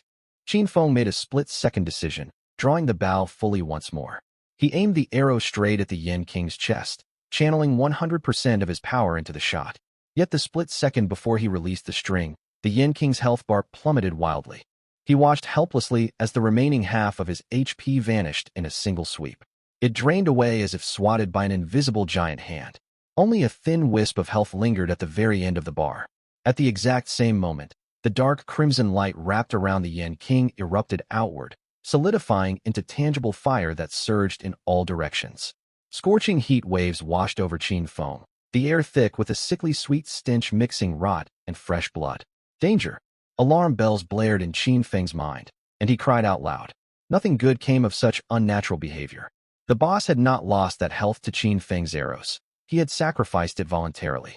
He was trading his own vitality for a temporary power boost. Qin Feng hesitated no longer. He loosened his right hand, the bowstring letting out a dull, resonant hum. The arrow streaked forward as a blinding beam of light toward the Yin King's face. The moment that arrow flew, his right hand blurred with lightning speed, loosing 3 more shots in quick succession. For glowing streaks nearly overlapped one another as they bore down on the Yin King. For sharp metallic cracks erupted almost simultaneously. All 4 arrows froze 2 meters before the Yin King, as if slamming into an invisible wall. A translucent dark crimson diamond-shaped light shield materialized out of thin air, wrapping fully around the Yin King to protect him. Qin Feng's pupils constricted sharply. His 4 arrows embedded an inch deep into the shield's surface, yet could not pierce it any further. The Yin King's health bar did not shift an inch. Damn it, Qin Feng swore under his breath. Just then, the Yin King slowly lifted his head behind the barrier. The next instant, the Yin King moved. His warhorse suddenly reared upright, letting out a hoarse, ragged neigh. It slammed its hooves back to the stone floor and lunged forward, charging straight at Qin Feng. Fast. Far too fast. On pure instinct, Qin Feng squeezed the heavenly steed's belly. The mount let out a long cry and spun to gallop deeper into the corridor. Thunderous hooves boomed behind him, growing louder and closer by the second. Qin Feng did not need to look back to sense the Yin King rapidly closing the gap. Only minutes earlier, he could easily pull away on the heavenly steed and even turn to kite the boss at his leisure. Now the Yin King's speed had spiked drastically. Even with the steed sprinting at full tilt, the rumble of hooves drew steadily nearer. This sacrifice buff boosted his speed too. Qin Feng gritted his teeth, twisted around, knocked 3 arrows, and fired them in rapid succession. The 3 arrows tore through the air and struck the ground 2 meters ahead of the Yin King.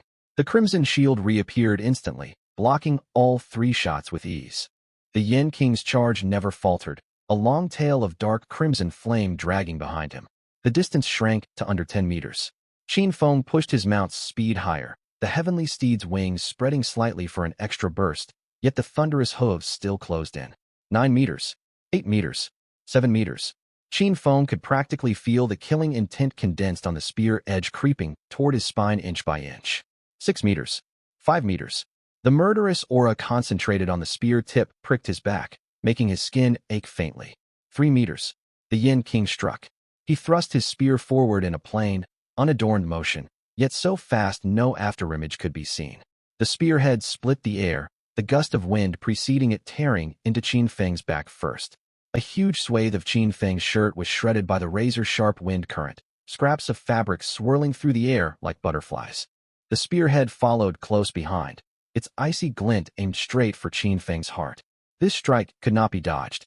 The spear tip sat less than a foot from Qin Feng's back.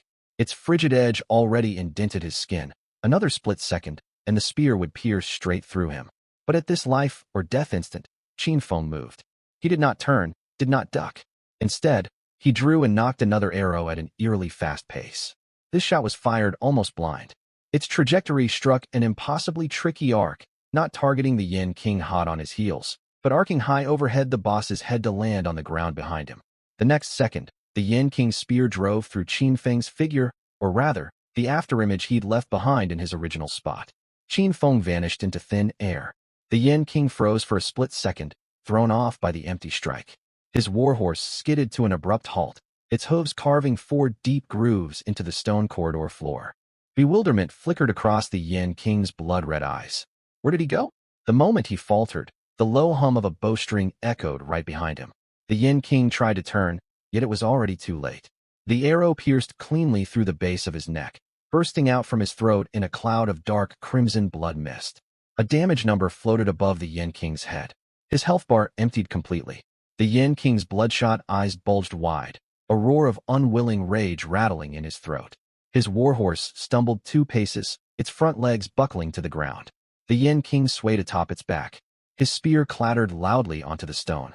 The last sight he witnessed was Qin Feng standing a dozen meters behind him, slowly lowering his longbow. The Yin King could not comprehend it. How had this man vanished out of nowhere, only to reappear directly behind him?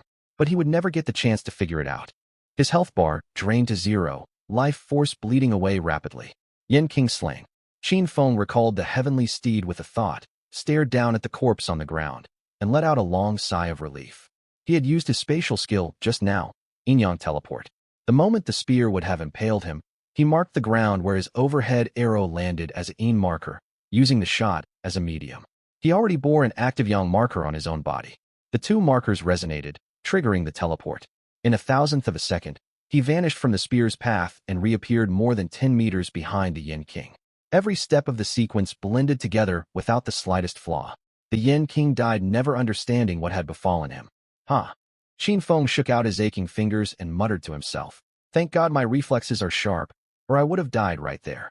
With that thought, he turned to rejoin Li Yu and the others. Yet before his lifted foot could touch the ground, a strange disturbance erupted without warning. The floor beneath his feet shuddered violently. Immediately afterward, the entire tomb dungeon's space began to shake. What on earth is happening? Qin Feng glanced all around. The initial tremor gave way to far more violent shaking. Qin Feng stumbled, barely staying upright. He grabbed hold of the corridor's stone wall, yet the vibrations surging through his palm only intensified as the entire passage shuddered uncontrollably. Crumbles of stone and dust showered down from the ceiling, settling in his hair and across his shoulders. What's going on? Qin Feng glanced upward, spotting fine spiderwebbing cracks spreading across the stone ceiling slabs. The fissures crept outward at a visible rate, as if some colossal force squeezed the entire dungeon space from the outside. On the corridor's stone walls, intact relief carvings split apart and crashed to the ground with heavy thuds. Stone sprayed everywhere. Thick dust choked the air. The whole chamber threatened to collapse at any moment. Qin Feng wasted no time. He summoned the heavenly steed with a single thought. He swung himself onto its back, squeezed the steed's belly, and the beast spread its wings slightly. It surged forward as a silver-white streak toward the teleportation array hall. The corridor behind him collapsed en masse the instant he fled, massive boulders slamming down to bury the spot where he had stood seconds prior. The corridor twisted and warped amid the quakes. Qin Feng wove the heavenly steed through cascading falling rock. Stones plummeted from overhead non-stop. He hunched low against the mount's back, pushing its speed to the absolute limit. The further he raced forward, the fiercer the tremors grew. A bad premonition gnawed at Qin Feng's heart. This shaking was no ordinary geological shift. The spatial energy all around churned chaotically, like an elaborate stack of blocks violently kicked from the outside. After dozens of seconds of galloping, the hall housing the teleportation array finally came into view ahead. Qin Feng rode the steed straight inside, his gaze darting instantly to where the teleportation gate should stand. Empty. The teleportation array was gone. The glowing light portal that had hung there moments earlier had vanished without a trace. Only faint scorch marks of residual energy stained the stone floor, proof a teleport exit had once existed here. Li Yu, Lin Shui, and the fatty stood staring blankly around the empty spot where the array had been. Brother Feng's back.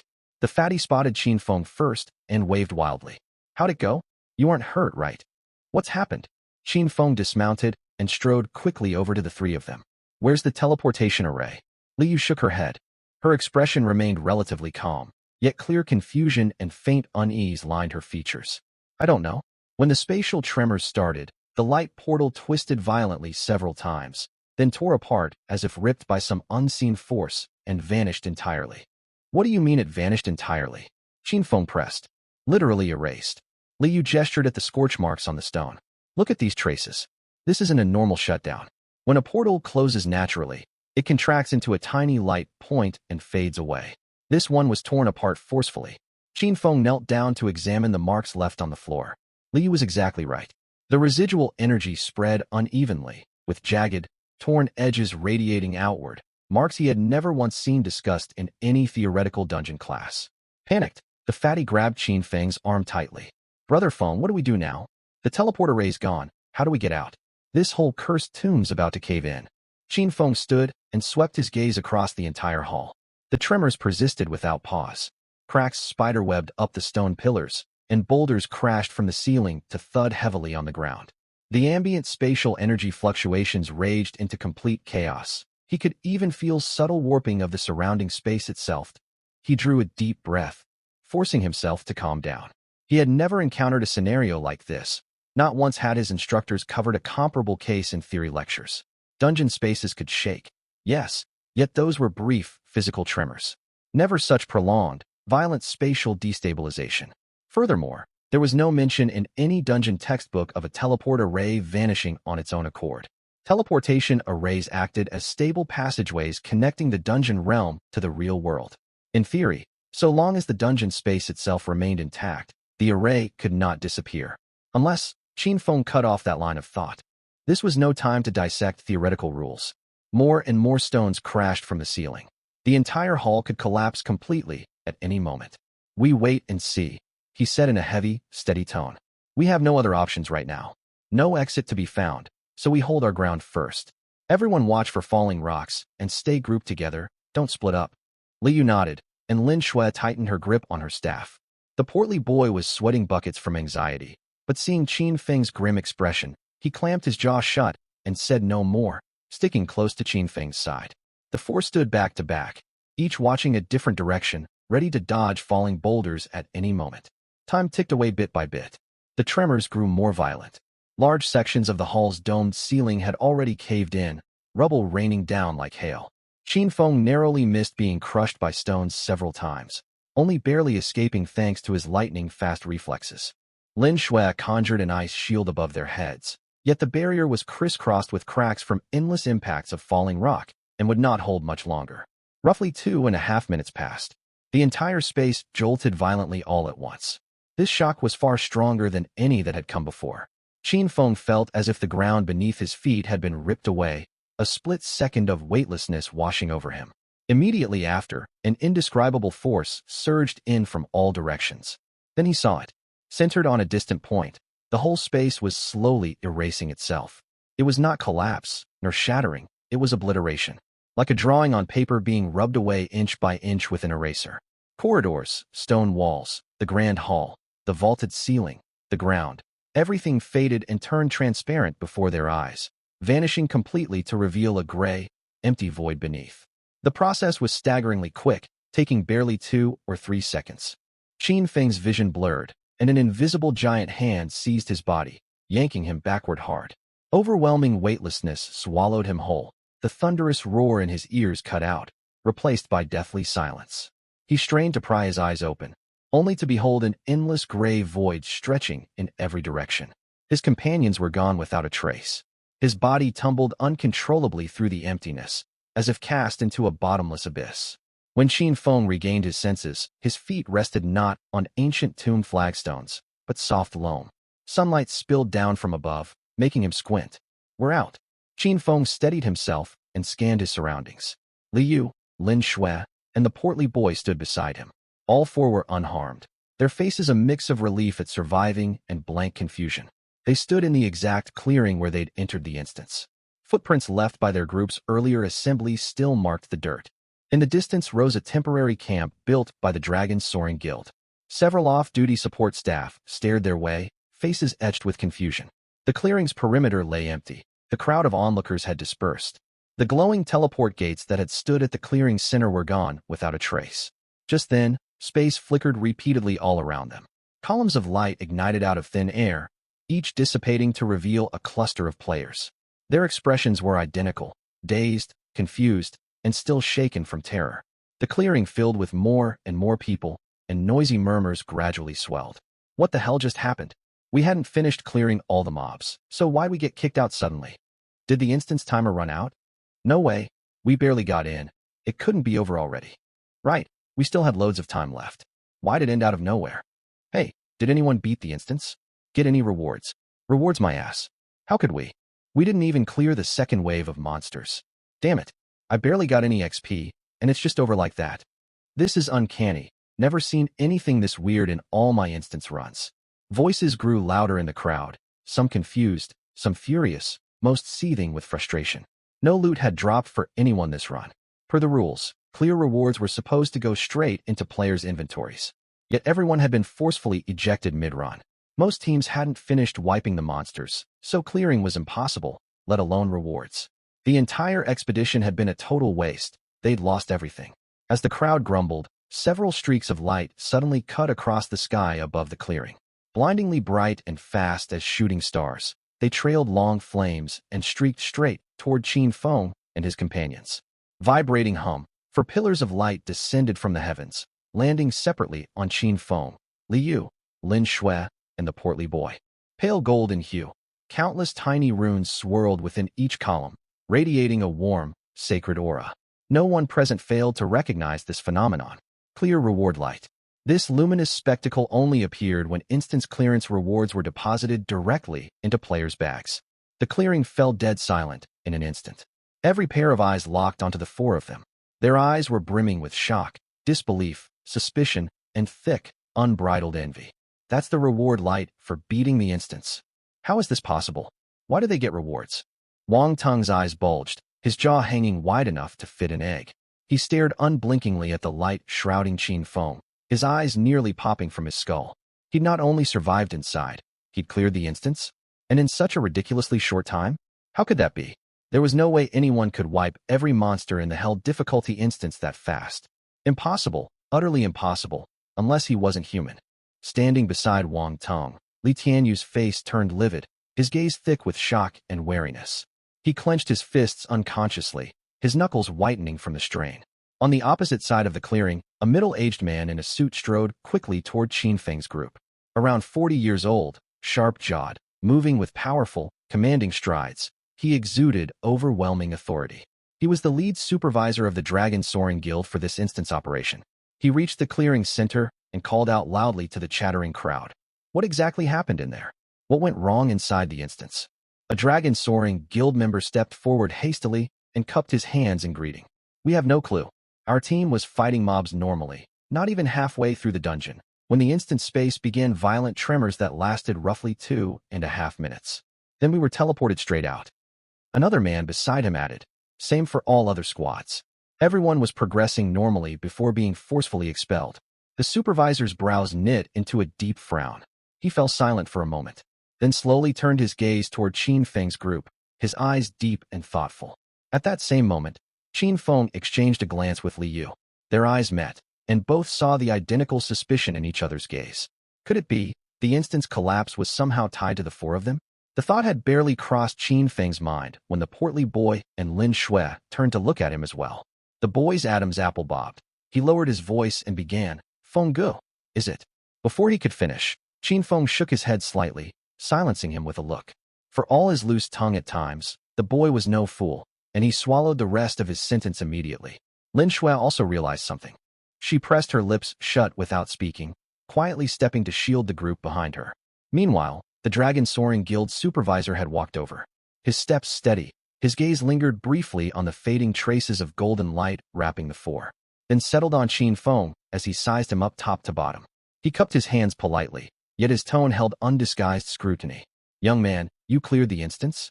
His question brought the surrounding murmurs to a hush. Everyone pricked up their ears, waiting for Qin Feng's reply. Qin Feng knew there was no point hiding it. Hundreds of witnesses had seen the four pillars of light descend. Lying now would only be self-deception. He opted for plain honesty. That's right. We beat the instance. His words sent a roar of disbelief rippling through the crowd. That can't be. A burly, coarse-faced man shouted first, his voice gravelly as sandpaper.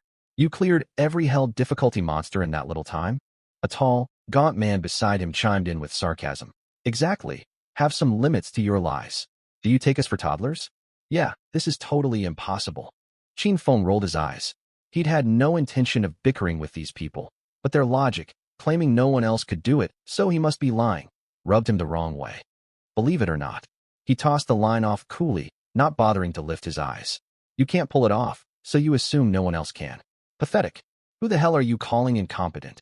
The tall, gaunt man's face flushed scarlet. He stepped forward, cracking his knuckles, stung deeply by Qin Feng's jab. Seeing this, Qin Feng's temper flared. Did these fools really think he was easy prey? He took a step forward to meet the man's glare, his voice ice cold. I said you're incompetent. Got a problem with that. The gaunt man snapped at Qin Feng's retort, his jaw muscles twitching violently, murderous fury blazing in his eyes. You're asking to die, he roared, closing his right hand around nothing, a crimson staff materializing instantly in his grasp. The gem atop the staff blazed bright the next second, waves of searing heat billowing outward, the air temperature spiking drastically. A fireball the size of a wash basin hurtled straight for Qin Feng's face, blazing flames screaming through the air, leaving the stench of burning ash in its wake. The onlookers gasped, many stumbling backward several paces instinctively. Yet Qin Feng reacted faster than anyone. The moment the fireball left the man's hand, he twisted his torso and tilted his head aside. He dodged the attack effortlessly. The fireball slammed into the ground a dozen meters behind him, exploding with a thunderous crash. It sent dirt and stone flying to carve a charred, shallow crater. Qin Feng did not pause for an instant. He slammed his right foot into the soft earth, stamping a deep indentation as he shot forward like an arrow loosed from a bow. In the blink of an eye, he covered the dozen meters, appearing phantom-like directly in front of the gaunt man. The man's pupils shrank to pinpricks, his staff still raised mid-air, too late. Qin Feng's fist connected.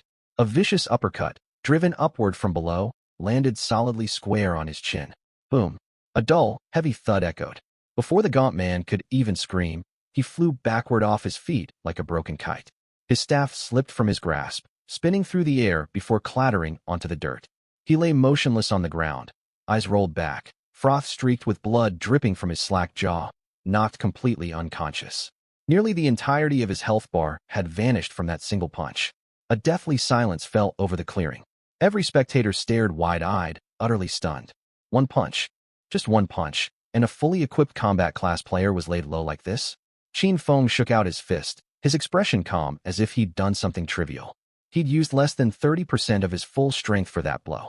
No one here was a nobody. All had tangled webs of powerful connections behind them. If he went too far, endless trouble would hound him later. So he'd only taught the man a small lesson. A feud had been struck between them, but as long as no one died, the opposing party would not dare take reckless, extreme action over this. Captain, damn it, how dare you attack our man? The gaunt man's 3 teammates froze for a split second before erupting with rage. All 3 drew their weapons simultaneously, spreading into a fan formation to surround Qin Feng. A burly warrior wielding a 2-handed greatsword burned with rage, his blade pointed straight at Qin Feng as scarlet light flared across its surface. You brat have a death wish?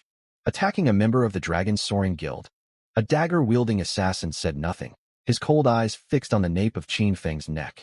The third figure appeared to be a priest, faint green light flickering along his staff. He attacked me first. Am I not allowed to defend myself? Go get your head checked if you can't tell right from wrong. Don't yap nonsense here. Qin Feng shot back sharply. The sword-wielding warrior's fury flared hotter, the red glow on his great sword surging brighter. Tensions hung razor-thin. Battle was imminent. At that moment, Li Yu and the other 2 moved as one, darting instantly to stand before Qin Feng. The onlookers stepped back several paces further. Just as both sides prepared to strike, a deep, authoritative voice boomed out loud enough to shake the air. Enough! Aren't you ashamed enough? Stand down, all of you. The Dragon Soaring Guild's supervisor strode forward, his face dark enough to drip venom. But sir, stand down. The supervisor's voice rose sharply, leaving no room for argument. The 3 guild members exchanged glances, gritted their teeth, and sheathed their weapons, stepping aside reluctantly. The supervisor drew a deep breath, turned to face Qin Feng, and cupped his hands. His tone softened considerably. Young man, my apologies. Our guild member acted out of line. I will discipline him severely once we return and give you a proper explanation. Qin Feng raised an eyebrow, not answering at once. A tiny detail caught his sharp eye. As the supervisor spoke, he flicked his gaze casually to one side, straight toward Li Yu, almost as if studying her reaction. The gesture was minuscule. Qin Feng would have missed it entirely had he not been watching the man's eyes closely. Did this supervisor know Li Yu? Or at the very least, was he aware of her identity? His mind raced through possibilities, yet his face betrayed nothing as he nodded faintly. If it's merely a misunderstanding, then it's settled. If there's nothing else, we'll take our leave. The supervisor nodded slightly and stepped aside to clear their path. Let's go. Qin Feng called to the others, leading the way toward the clearing's outer trail. Li Yu, Lin Shui, and the portly boy followed close behind, their figures vanishing down the path moments later. Disperse, everyone move along. Someone shouted, and the crowd slowly scattered. Wang Ting walked at the rear of the group, his face terrifyingly dark. Cousin, what if we first? Li Tianyu spoke cautiously. Shut up. Wang Tung ground the 2 words out between his teeth, head bowed as he kept walking, never glancing at Li Tianyu once. Li Tianyu hurried after him, not daring to make a sound. Behind them, Su Qingwan stood motionless, staring down the trail where Qin Feng had left for a long time. Her mind replayed the scene moments prior on loop. The instant Qin Feng sent the gaunt man flying with one punch. That effortless composure, unhesitating resolve, brutal precision. He was a far cry from the boy she remembered. When had he grown this powerful? Su Qingwan bit her lower lip, a tangled, unnameable ache swelling in her chest. She'd pulled away from him once, convinced he was mediocre, unworthy of her. But now it seemed the truly ordinary one had always been her. A flicker of regret twisted her heart. Regret for the choice she'd made back then. Unfortunately, there was no going back. Su Qingwan let out a bitter laugh, shook her head, and turned to leave. The crowd had fully dispersed, leaving only Dragon Soaring Guild members on the clearing. The sword-wielding warrior walked over to the supervisor and lowered his voice. Uncle Lu, we're just letting this slide? That kid struck one of our own in front of this huge crowd. Word gets out, where's the Dragon Soaring Guild's dignity? The supervisor said nothing. His gaze remained fixed on the trail Qin Feng had taken, yet the path stood empty now.